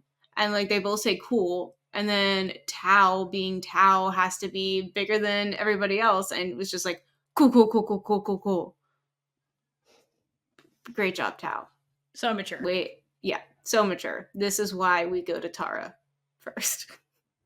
Yeah, I feel like they definitely both like really like where their anger comes from is very genuine, and it is very like valid in a sense. It's just the execution of addressing their discontent that was very like not great. Yeah, I agree. It was just immature how they're handling it, but there's truth to what they said, you know? Yeah. Oh yeah. Yeah. They need Again, to talk. we need everyone to the whole group just to sit down together and talk about what's actually going on, because even the extended people, because everyone needs there, and it made me think that I could just picture Farouk and Nathan's group therapy in the art room with all of the whole Yeah, group. That'd be hilarious. much needed. Okay, so then Elle and Tao go to get ice cream because I was like, all right, if you two are going to still be like this, I got to remove one of you from the situation to alleviate the discomfort for everybody. And the rest of the group tries to cheer up Isaac, but they're not very helpful. Like, Tara says that Tao and Elle are just in their obsessive phase and it will pass. And Imogen just immediately adds that she was also obsessive over her first boyfriend, and then Nick, because she liked him. But she got over it super quickly. I wonder why. But then Tara says that she thought Imogen didn't really like Ben that much. Because, yeah.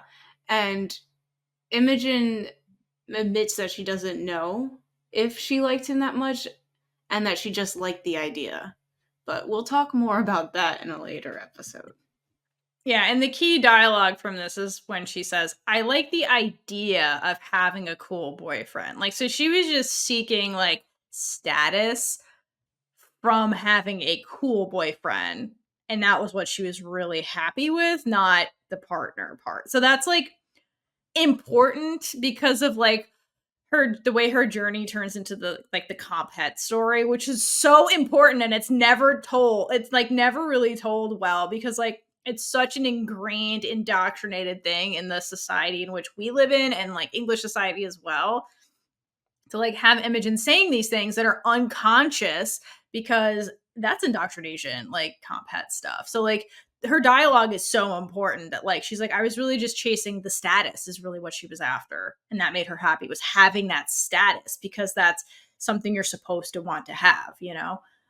Same way that like, you know, the way Tao has tunnel vision for his relationship because like having romance is what you're supposed to strive for. Once you have it, you do everything to keep it, kind of thing. And then like, so I love that you have a character like Isaac in the midst of all this who's like doesn't relate to any of this. I love how he calls her out and she's like, way to make this all about you. You're supposed to be comforting me, first of all. But like to have somebody like that view all of this and be like, I can't relate to anything that you guys are doing, but really you're like making yourselves unhappy and then like fracturing all your friendships by chasing these things you're quote supposed to want to have. Like, are we really happy with these things? It does bring up a broader question by like having an AROA's character kind of like in the mix, which I really love. Makes me think, you know? I hope we get to see more of it. Yeah, obviously. Season 4, where are you? We're waiting. Taking too long. As always. Okay, so then when Elle and Tao get ice cream, Elle brings up that Isaac isn't wrong, and they have been ignoring everyone. Ding. So, yeah. Yeah. I love how Elle says it too. She says what you said to Isaac was kind of mean. And I like that she says it in the inflection of her tone. It's not even like, hey, you were being a jerk. Like she doesn't even like call him a jerk. She doesn't call him any names. She just says it was kind of mean what you said. Which doesn't necessarily reflect him as a person. And I really appreciate that she chose that wording. She basically, Elle's really good at knowing how to meet Tao halfway in these kind of situations where it's like she knows him, she's able to see him and where he's coming from, but she's not afraid to call him out and be like, hey, maybe don't do that. I appreciate that about her. Yeah, that's true. That's a good way to look at that. Yeah, she does it without making him feel like he's a bad person, so. Right, because he wasn't being a bad person. Like, there was truth to what he was saying. It's just like he said, it just came off as very, like, aggressive and mean. Yeah, he's not a mean guy, just what he said was kind of mean. Right. Yeah. And then she tells him something that he really needs to keep in mind and remember, because she points out that Tao got mad at Charlie for doing the exact same thing. Like, we had multiple scenes about it, Tao, and you forget because now you're in love. You're in love. I mean, yeah, it's true. It's like you don't relate to it until you're in it, and then you're like, oh no. It's like one of those empathy things where it's like I couldn't empathize with you. Tao was just upset that he was losing his friend, because his friend got sucked into a relationship, and now that he's on the other end of it, he's like, oh, I get it now. Suddenly. All right, so let's continue this because these two boys need to talk. So Tao and Isaac do have a heart-to-heart in the aquarium. And I love that they're in the section of the aquarium with the big sign on the wall that says, fish have feelings. Which, yes, animals all have feelings. But also, I love that that's in the room with them because I feel like it's kind of a metaphor for Isaac because we end up using fish as a metaphor in the conversation later with the friends. But like, he feels like an outcast of the group because of his identity that he's coming to terms with. And like, he has feelings too. So I love that this message is like lingering as they're about to have this conversation. So in the conversation, Tao apologizes for having, quote, romance goggles on that turned him into a bad friend, which, well said. And Isaac apologizes for feeling bitter about everyone else's romantic relationships. Again, there was truth to what they said. It was just came out in anger, right? And at the core of it, Isaac is afraid of being alone. He's coming to terms with his identity, but it seems like the cost of that is going to be loneliness. Because like all summer, his friends that are in romantic relationships or paired off or whatever have been pulling away and excluding him, whether they intended to or not. Like Tao and Elle tried to include him on like watching a movie, but like they were actively excluding him because they were lost in their little love bubble or whatever. And it's basically leaving him kind of like lost with this like identity crisis that he's having. And I think Isaac is kind of spiraling a little bit with this as he kind of comes to terms with a lot of this. And the key point of all this is like, just because somebody is aro ace doesn't mean they want to be alone. It just means that they don't prioritize romantic entanglements or even like want them in the first place, but this doesn't mean they want to be alone and avoid all human connection whatsoever. So as this moment gets really serious, like the rest of the friends kind of are now gathered in the aquarium, and Darcy, being Darcy, breaks the tension and asks, do you think there are any gay fish? Which gets a laugh from everybody because it's Darcy. And then Isaac uses this opportunity to jump on the fish metaphor and basically come out as aro ace to the group. And he asks, well, what happens to the fish that don't fall in love with any gender? Do you think they're okay just being on their own? And like, again, insert Isaac where the words fish are in this conversation. And without missing a beat, Nick, the best boy, replies, I don't think they're on their own. They've got loads of friends. I love that. That's Olivia Colman's influence there. Nick is the biggest green flag. I love him to death. And Isaac expresses how basically why he's been feeling bitter. And he now that he realized he's aro ace, he's like, this changes everything I knew about myself. And like, to me, I think it's the bigger, scarier thing is like, what will my future be? Because like I've been mentioning, like in the current societies that we live in, we were indoctrinated to see the future as marriage, kids, a house, etc. Right? And being aro ace causes Isaac to have to rethink all of those things because there is no marriage in that scenario. There is no kids probably in that scenario, at least not traditionally speaking when we think of those things. So I think that's hard to grasp with and figure out, number one. And then number two, again, these are teenagers coming onto the cusp of adulthood where he's just figuring out who he is as a person. And then to add this layer on top of it is really a lot. So he's like, I'm going to have to rethink my entire life now because I see all of you guys walking down that kind of like pairing off, heading down marriage, houses, cohabitating kind of thing. And he's like, that's not for me. So like, what will my life look like? And actively I'm being excluded by all of my friends. Does this mean I'm going to be alone forever? So it's good that Nick says that, but like, they really need to step up and actually be better friends to Isaac because like while they say that, they're actively excluding him constantly. So like, we're gonna have to meet each other halfway to like be the supportive friend for Isaac and give him the companionship that he requires to like be a happy person.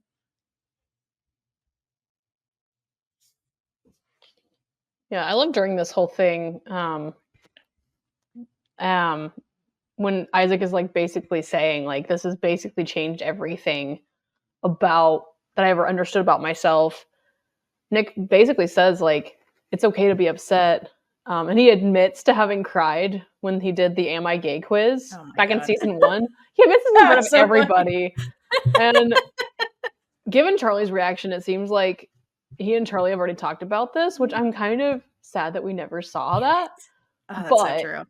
but it seems like Charlie already knows that this is what happened. So funny. I'm sure at some point in this relationship they've talked about it, but that would have been so funny. I just Charlie's reaction, like, "Oh my god, you did what?" Right? 62%. He's been like, "So you remember the night that I hugged you and then I left? Yeah. So after that, this is what happened." And Charlie's like, "What?" I just love that. That would have been so funny. Ultimately, this scene ends very sweetly with the message of like figuring out who you are in general is a process no matter your identity. And like while you're going through that, lean on your friends because they're there to support you and love you. And also, friends, you actually have to be there for your friends when they need you. Like, this is a two-way street, everybody. I know. And then Nick says it's normal to be upset. Charlie says it's a process. And it's like, it really is. It really is a process. Like, being upset about it, it happens. I mean, it does shake your entire world. It turns it upside down.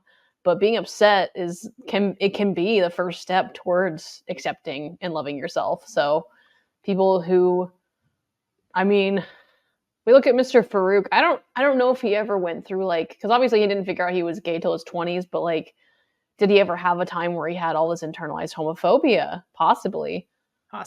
We hear a lot of people who don't realize their sexuality growing up because of a lot of their internalized phobia, like queer phobia, homophobia, everything. In some cases, like for women, especially like their internalized misogyny growing up, they don't realize that they're lesbians until they're older because they have that internalized misogyny. So it definitely can be the first step. Being upset about it is at least an acknowledgement of it. An acknowledgement sometimes is the first step to healing and accepting.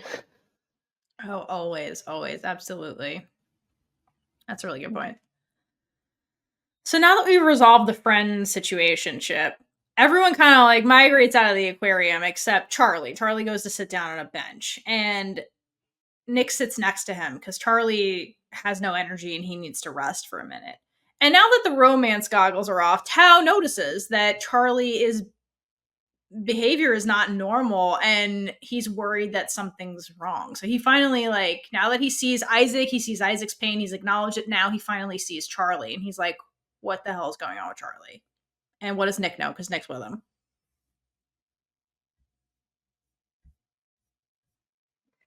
Yeah, and then the next scene, we go to the gift shop. And this is pretty much where Tao, like, straight up confronts Nick about Charlie's weird behavior. Aggressively. He's back to being Tao, the, like, overly protective mom of the group. And he's like, what the hell, Nick? And it's like, God damn it, Tao, chill for like... He's always 0 to 100, Tao. There's no middle with Tao. He's overtly passionate about stuff and he doesn't realize it. So he's always 0 to 100. And it's like, Mama Tao, chill for a minute. Let the boy talk. He may be oblivious to a lot, but once he knows, he's all in. That's it. Yeah, he's like a mama grizzly bear. He will take your face off, like, protect his loved ones. Like, I love that. And I love that about him. I do. Yeah. The fact that he goes up to Nick, this part of the scene just gave me a bit of anxiety. Just like, he goes up to Nick and says, is there something wrong with Charlie? When Charlie immediately just a mere feet away, I'm like, I know. How does this bro not hear you? Oh my God. And Nick naturally, like, hesitates. He's like, I mean, the obvious answer is yes in his mind, but he can't say that because it's Charlie's privacy. And he looks over to Charlie hesitantly, and before he just says very unconvincingly no. And obviously Tao, it tells him exactly what he's asking. It's like something's up. He can see through it immediately. Whether or not Nick intentionally meant to hide it or not, he's just like, I can't tell you. And he's like, Nick even says, I'm not the person to tell you this. So Tao very sincerely asks, should I ask Charlie? If you can't tell me, is this something I need to ask Charlie? It's a very sincere delivery of that line, and I love it. He sounds genuinely worried, like he really doesn't know what he needs to do, which is very much what Nick is doing right now. He has no idea what he's doing or what he should do. And in this next shot, I really like the execution of this. So Charlie is both standing separate from the rest of the group, while the rest of the group, like the girls and Isaac, are all like conversing, and they're in like the circle and they're all chatting, and Charlie is standing by himself, probably like partially like waiting for Nick, because his boyfriend, but also it just kind of symbolizes like how he is slowly drifting from the rest of the group. So there's that part of it, but then he's also in the background between where Nick and Tao are in the foreground, symbolizing like this. I mean, this conversation is literally about him, and it's just such an excellent choice of like the angle and choice of like the placement where the actors are in this shot. It's just so well done. It's so good. Yeah, that's a very powerful use of just like letting the blocking and the framing of everybody speak for itself. I agree. Right. Thank you for pointing that out. It's Right. so good. It's literally telling two different stories at the same time, which is great. Yeah, exactly. And then Tao is about to like say something akin to like, Charlie's acting really weird lately, but Nick cuts him off because Tao is about to spiral about like, what's going on? Why is this happening? What do we do? And Nick's like, no, we cannot do this. Charlie's right there. We cannot do this right now, man. And Nick once again, everyone else. Yeah, literally like, yeah, also everybody.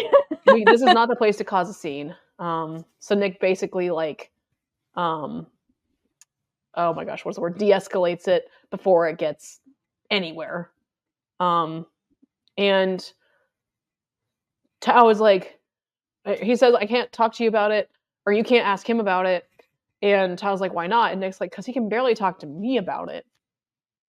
Again, not disrespecting Charlie's privacy in any way, in the sense of like, he's not telling anybody that something's wrong. He's not telling anybody what Charlie's dealing with in the sense, but he's sending enough to be like, something's up, but Charlie does not want to talk about it. We need to respect his privacy. So, and I just love that Nick is just like top notch about that. Like, he is so dead set on making sure that Charlie's privacy is the most important thing. Especially because it is a big trust factor in their relationship. And that's like one of the big foundations of has been since the beginning of their relationship is their trust for each other. Even in season 1 and 2, Charlie not outing Nick. Trust is like one of the biggest things in their relationship. Excuse me. I agree. And it's such an emotional, mature answer for Nick to be like, listen, Tao, because he understands that Tao is worried and loves Charlie too. Like, but Tao's like, I want to help right now. And Nick's like, listen, this is Charlie's story to tell you, not mine. Like, you got to let him tell you when he's ready. And like, that's a hard thing to hear when you're worried about somebody and you can actively see something's wrong. And like, again, let's go back to Tao's insecurity from like season 1, when he's like, he was purposely kept out of the loop of the Nick and Charlie relationship by Charlie because Charlie didn't trust Tao with that information. So I imagine that insecurity is coming back to Tao, where it's like, why isn't Charlie telling me? Like, it's me, what the hell, so I imagine that swirling around in his brain too, like that, like Charlie's lying to me again kind of thing. Mm-hmm. Like, and that's gotta hurt Tao. Yeah, for real. And then right after this, Nick the way that Nick walks away, it's like very Nick-like. There isn't any storming off. It's just kind of like a genuine, it's almost like you can feel the I'm really sorry without him saying it as he walks off. And immediately goes over to Charlie, hands him the present that he just purchased, which is a thank you gift that he gives Charlie on his own birthday, which I think is really cute. It's like a thank you gift for having the best birthday ever. Again, it's a ring-tailed lemur. Still don't quite understand, but it's like it must be a couple's inside joke. Whatever, can't relate. I didn't look up lemurs. Maybe I'll do it for next time.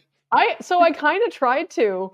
I went down a little bit of a rabbit hole with lemurs, ring-tailed lemurs. The only thing I got out of it that could be relevant is lemurs have been an endangered species for many, many years. Oh, yeah. I'm For like, Madagascar, yeah. is Charlie considered in danger? I don't know. Well, okay, to Nick, there's yeah. only one Charlie. So there's only one Charlie in the world, so he's like an endangered species in that way. So Nick's gotta hang on to him forever. I guess there you go. That's love, man. Ring-tailed lemur is also just really cute. So I mean, I think that's really what it is. He's like, it's so cute, and I just want to hug it, like you. yeah. Yes. Yeah, and Charlie like goes to hug him, and I'm like, does he literally like doze off in Nick's arms? I know. He looks in like he falls asleep. Yeah. Yeah, like the 5 seconds, and then Nick like looks down at him while he's holding him, and he's just like, "Oh." I'm like, that poor boy. He needs some good rest. That poor boy. Of course. So Nick kind of picks up on that. He suggests that the gang call it a day. He's like, all right, let's go. Rest of the group says, yeah, we're tired. And so for the next scene, I'm very curious. Where was Charlie keeping Nick's present this entire time? That's a great question. Because I'm like, yeah, his jacket was like relatively big. So I'm like, was it in the pocket? But it's a decent sized present. So those are big ass pockets if that's the case. Or did they go back to Nick's place? Or did somebody where was bring the it? lemur? Or that's a good question. Well, just like the present that Charlie gives in the next scene. I'm like, oh, what? yeah. Right. Where was it this entire day? Because they go back to Nick's house. I'm like, did they go to Charlie's first before they came to Nick's place? Or did what? Oh yeah, and Nick picked Charlie up at Charlie's house. That's a really right? good point. And it's not like one of those, he left it in the car, because they took the bus. There's no car. Yeah, exactly. I'm like, is this just a mystery? Is this just a mystery that we're left to ponder? And I bet they did it on purpose. They did it on purpose to confuse us. So they did. I wonder if they stopped at Charlie's house, got it, and told his mom that he was going to Nick's and that he'd be home by curfew. Or whatever. That's what I wonder, is like, maybe that's all it was, is they just stopped at Charlie's place, because Nick's house is obviously in walking distance. So right. Maybe they took the bus back to Charlie's. Maybe the bus stop was closer to Charlie's place. I don't know. That got really to me enough that I was like, where was this present the whole time? That's such a good point. Mysteries. We'll never know fully. We'll never know. Questions that need answers. Unless maybe Alice wants to come talk to us. Wants to come tell us, yeah. Alice! Please, asexual Jesus, we need you. Literally. So speaking of Charlie's gift, Charlie gives Nick back every sweater he borrowed because it didn't smell like him anymore.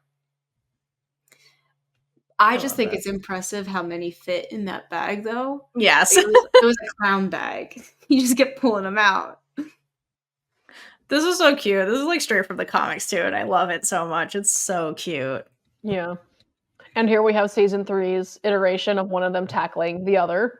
I personally think tackling each other is one of their love languages, because I agree. We saw in episode 6 of season 1, Charlie tackling Nick after he said, yeah, I told Tara we're together.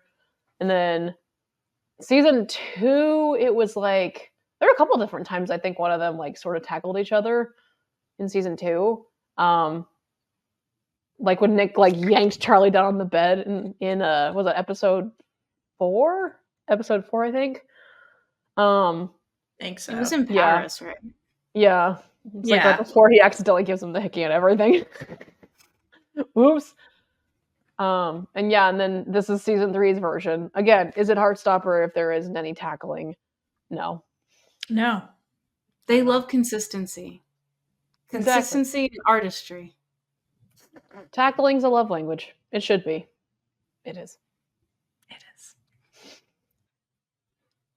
But Nick says that Charlie has to keep one. So he gives him a fresh one that smells like him. Fair trade. All those sweatshirts. I wonder, did Olivia Colman go out and buy Nick more shirts? Because she's like, where did they all go? What the hell? I know, probably. Also, Nick's Probably. it's the jumper that he wore like that day at the zoo. So like, does it smell Correct. like zoo animals? Right. I wonder. Does Charlie want that? I mean, He takes it, puts it on. he does willingly. He'll take anything that Nick tries to give him. Okay, so then Charlie mentions that there's another gift in the bag. And Nick's really surprised, like, oh, there is? But how did he not notice that there's another gift in the bag? Because, like, it's not small. And, like, he was literally in there pulling it all out. So I really don't understand how he didn't see it. I think he was just so excited by the "you like my smell" thing that he just like excitedly tackled Charlie. Yeah, I think he just saw an opportunity to tease his boyfriend. He's just like, Correct. oh, Like, whatever. Oh, He's like, oh, something else is in there. Whoops. Okay, yeah. He's like, that's right. like almost in like the honey hold my beer. Like, oh, you like, oh, okay.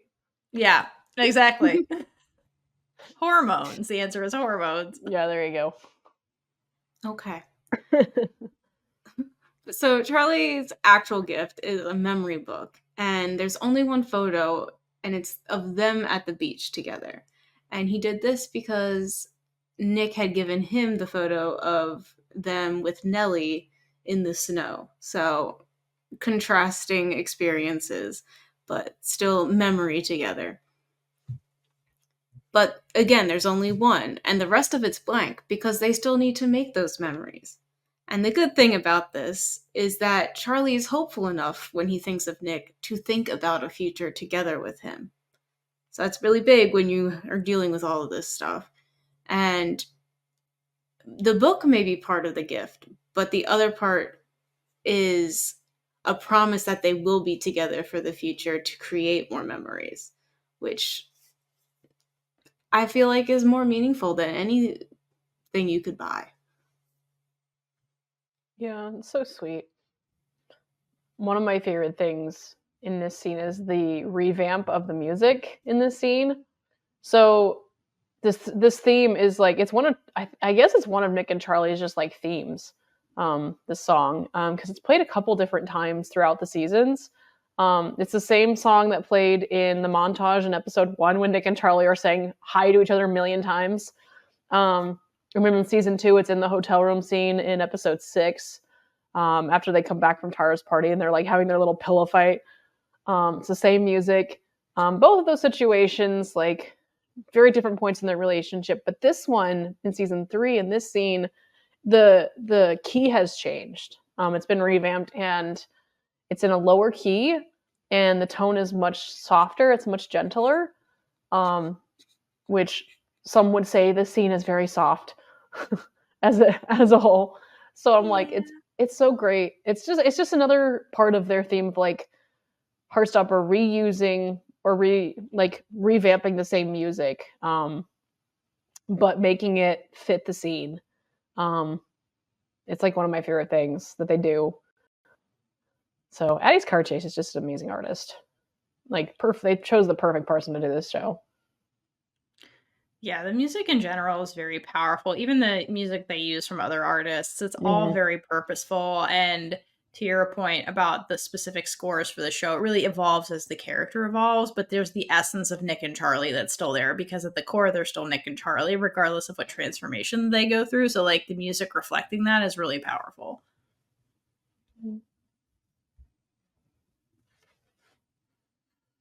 Charlie then falls asleep on Nick again.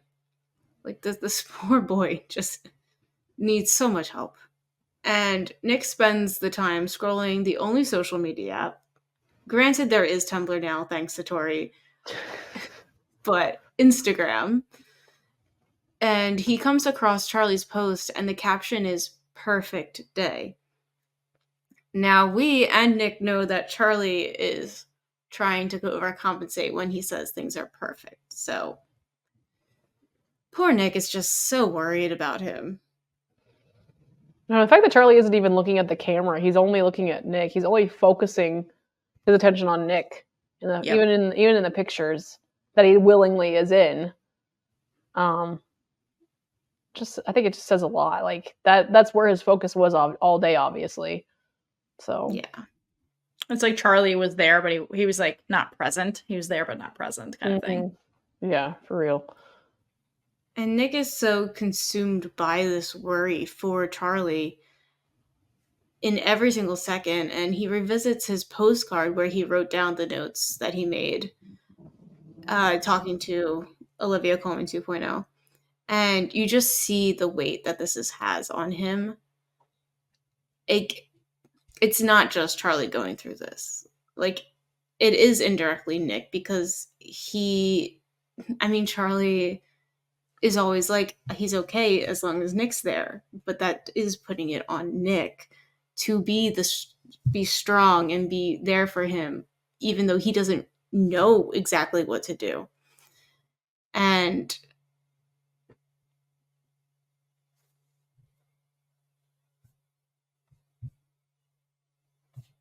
sorry, I don't know how we transitioned to this. So Nick wakes up Charlie by essentially playing with his hair and then starts doing a weird note. Yeah. So Nick grounds Charlie again by putting his hand on Charlie's arm and talks about all the things that he is seeing from his point of view. So basically trying to get Charlie to understand, like, it's not just him noticing that there's issues going on. Like, Nick is seeing it too. Like, this is affecting you. We need to talk about that. And Nick also says that he realizes that he can't fix this. He's finally accepted that, which is big for Nick, because Nick wants to be the only person that Charlie needs. They both do for each other, but in this position, Nick really can't. And he tells Charlie that he needs to talk to someone. And it's really sad that after Nick basically pours his entire heart out, Charlie's first response is, "I'm sorry." Like, that's again like how Charlie's been feeling all day, that he's not perfect, he's ruining everything. And like, to hear all this from Nick and to hear all the worry, it just confirms his own bias in his head. And he's like, "I'm ruining everything. I made it not perfect. I'm sorry. It's your birthday." You know what I mean? Like, it's really sad that like that's where his brain goes to first. Poor baby Charlie. I know, he's like, I made you worry about me. Though. Yeah. That's the thing. Like you have all this going on now, and it wouldn't be there if it wasn't for me being like this. So I understand why he said it. Yeah. But the thing is, like, ignoring it solves nothing. It just delays it and potentially makes it worse, because the more Charlie delays it, the worse he gets and the worse the situation is getting. So yeah, I think this is definitely such an important conversation, because like, and I think that the I'm sorry definitely comes a lot from like Charlie. It really is hitting him now just how much his well-being is really having an effect on Nick.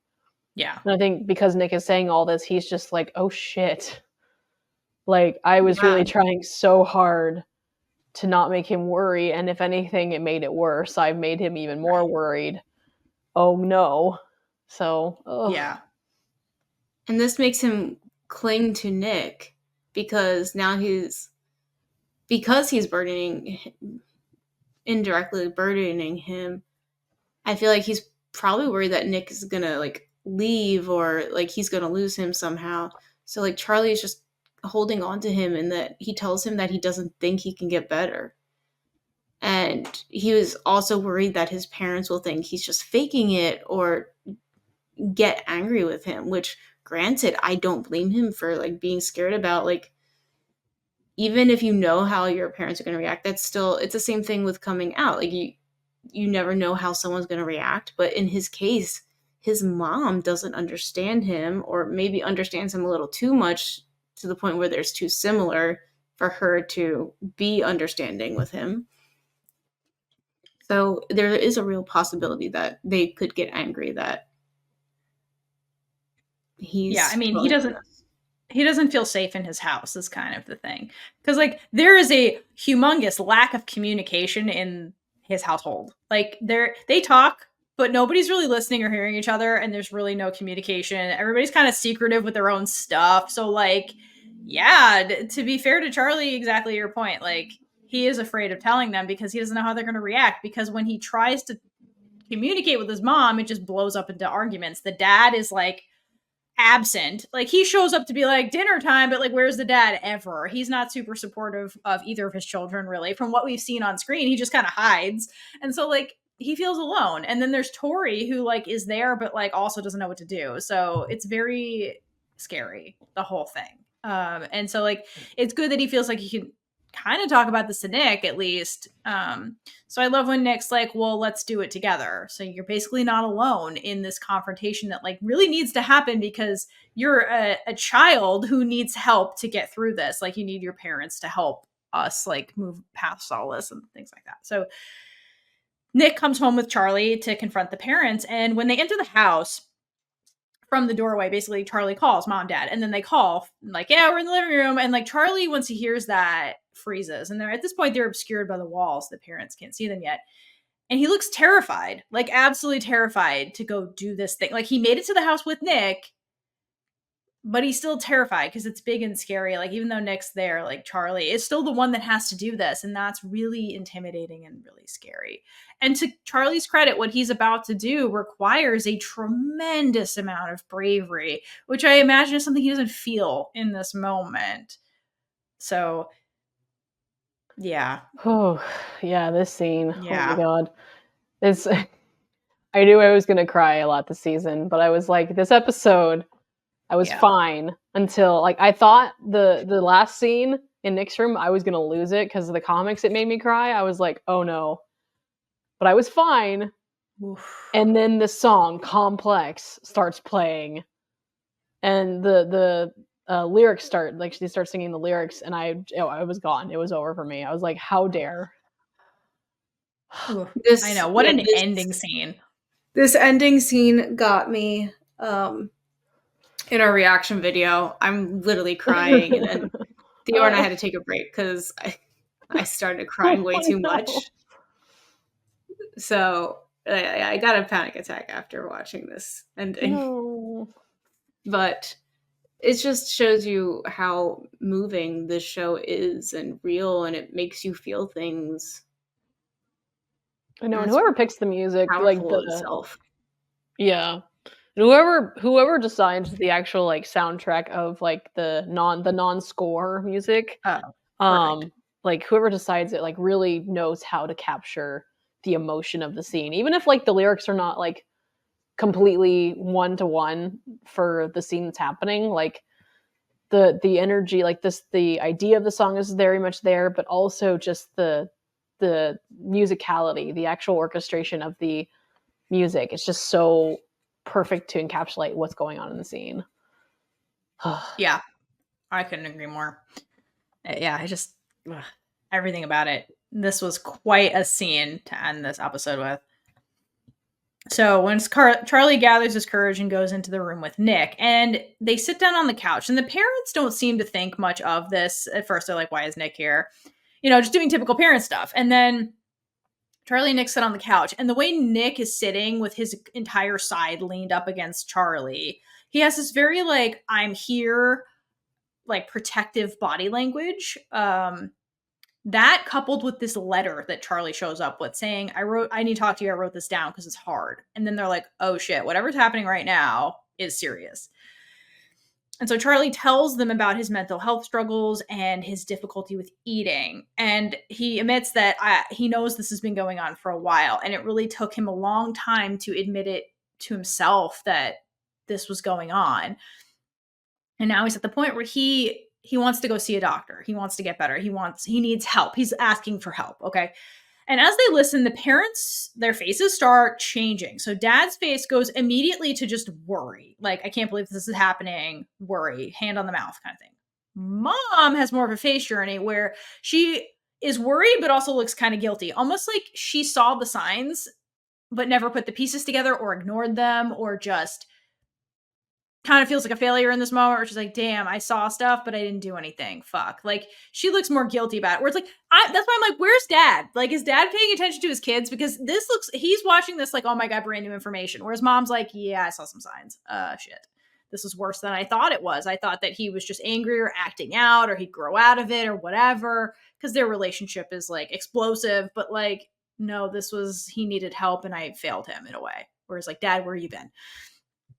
Meanwhile, Tori, speaking of outcast Tori is on the stairs hearing all of this, just like crying and listening to this all by herself. The family's having a giant meeting and Tori is excluded from the giant meeting, which breaks my heart because it's Tori. And I'm wondering the way you're like, where's the present? How did Tori get to the stairs? Okay, like how did she know this conversation was happening? In my little headcanon, I think Nick texted her because I think they're besties now and they're in it for Charlie. And I think he texted her and be like, he's going to talk to your parents. I think he would keep her updated to be like, we're going to go do this now. So that she knew when she heard the door, like Charlie's here, and then would like sit and listen. That's my headcanon for how this went down. Other thing is coincidence where she went to go get a drink and then was like, oh shit, and just sat there. But I like to think that Nick, having, understanding that she's also worried, would have told her this is about to happen. I have to wonder if she heard. Yeah, I wonder if they're not like talking loudly or yelling or anything. Like nothing would like really prompt her out of her room. That was abnormal. You know what I mean? The only thing that I could think of that would be like different would be given the conversation that Nick and Tori had briefly this morning about he's trying to get Charlie to talk to his parents, and then here's Charlie come home and say, "Mom, Dad," and she's like, also true. She perks up and she's like, "Huh?" Like Charlie probably never does that when he comes home. That's true. He probably just kind of comes home and like goes into his room or whatever. To mom? What? Yeah, he's asking to talk to mom and dad. What? After he was like actively avoiding mom? Huh? Oh. And that's like true. Maybe it clicked in her mind after hearing what Nick said before. She's like, is it happening? Is he going to talk to them? Oh my God, wait. So maybe that was part of it. I don't know. That's just a thought. Or maybe it's Theora's headcanon. You know what? That sounds more interesting. Because Nick and Tori I like to think. I like that just because Tori needs other people in her corner too. And I feel like with that open communication, maybe that could start more of a connection as well.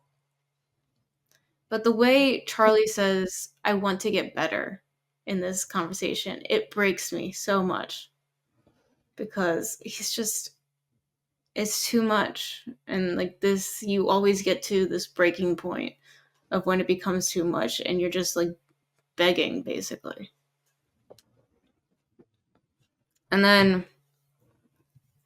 okay, so I mentioned that I relate to Charlie a lot, and I still don't know if I should really go into this. But,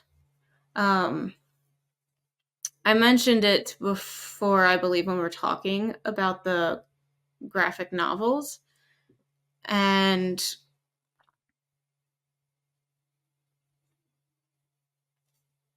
like, I just thought like maybe people would want to know more what's going through his head, because like we don't get internal monologues. We just see like what he says out loud.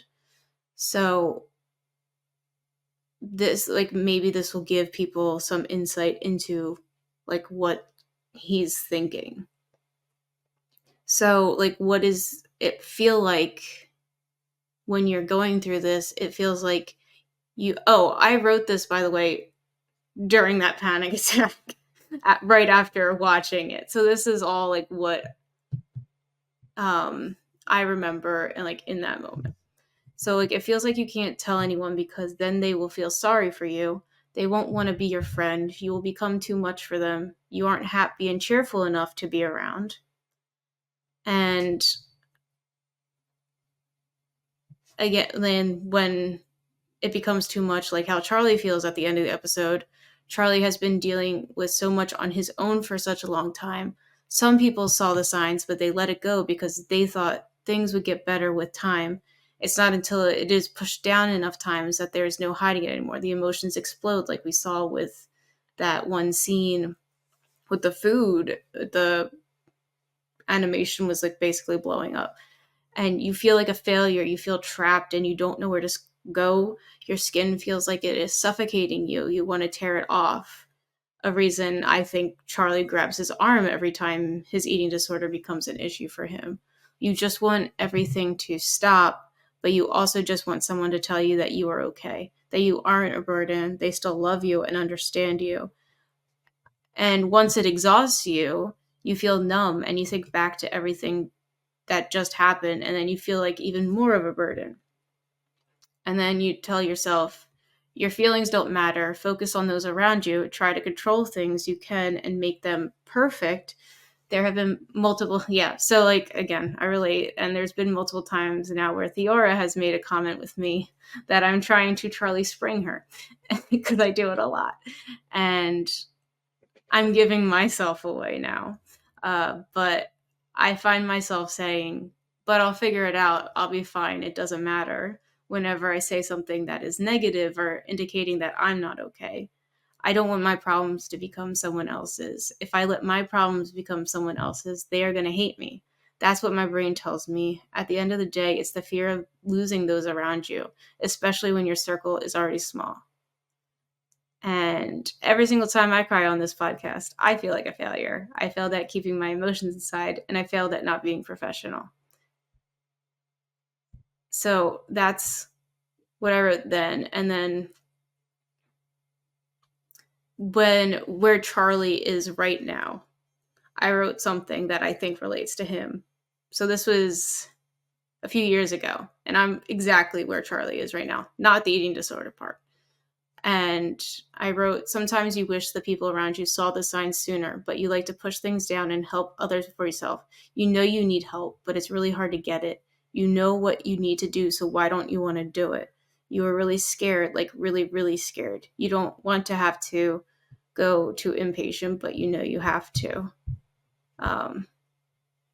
It has been a roller coaster and you are exhausted. So everything's just, again, building up where Charlie really cannot hide it anymore.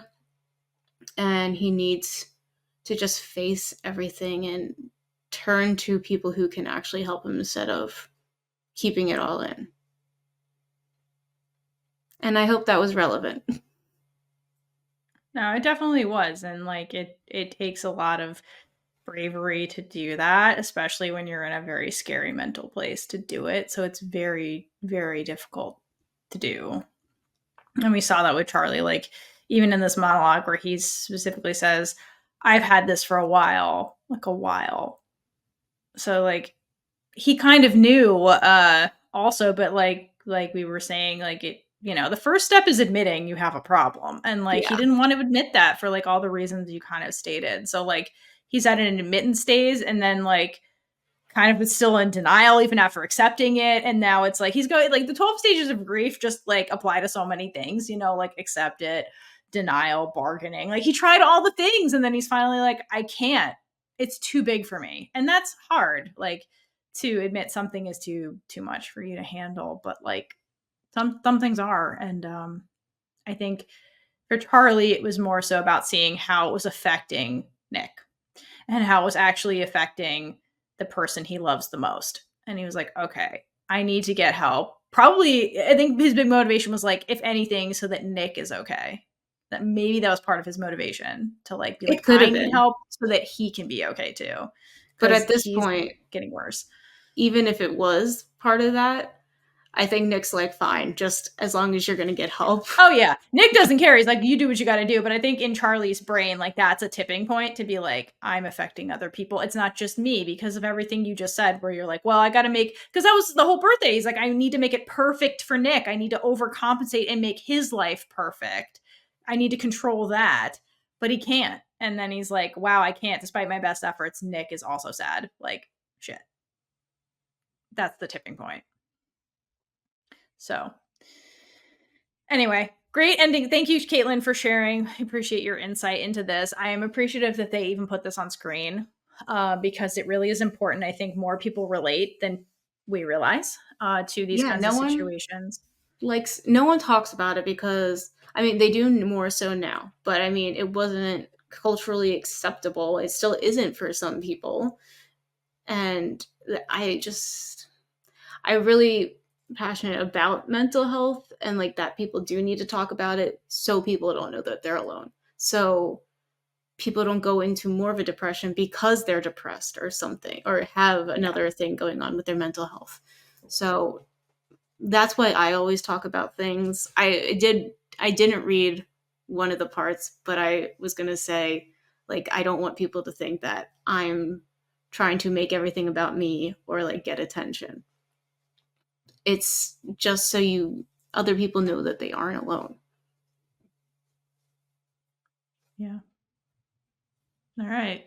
And with that, that was a very heavy place to end this episode, but very, very necessary as we go into the big arc of Charlie dealing with his mental health struggle and what that looks like for him, his friends, and his family. So that's what's coming up next in episode 4. But as we wrap this up, let's give out our Big Gay Energy Awards. I'll go first. Darcy. Every time Darcy said anything in this episode had so much big gay energy. Even when Darcy was just saying things or just how Darcy was feeling, big gay energy. Especially the fish being like, those fish are gay.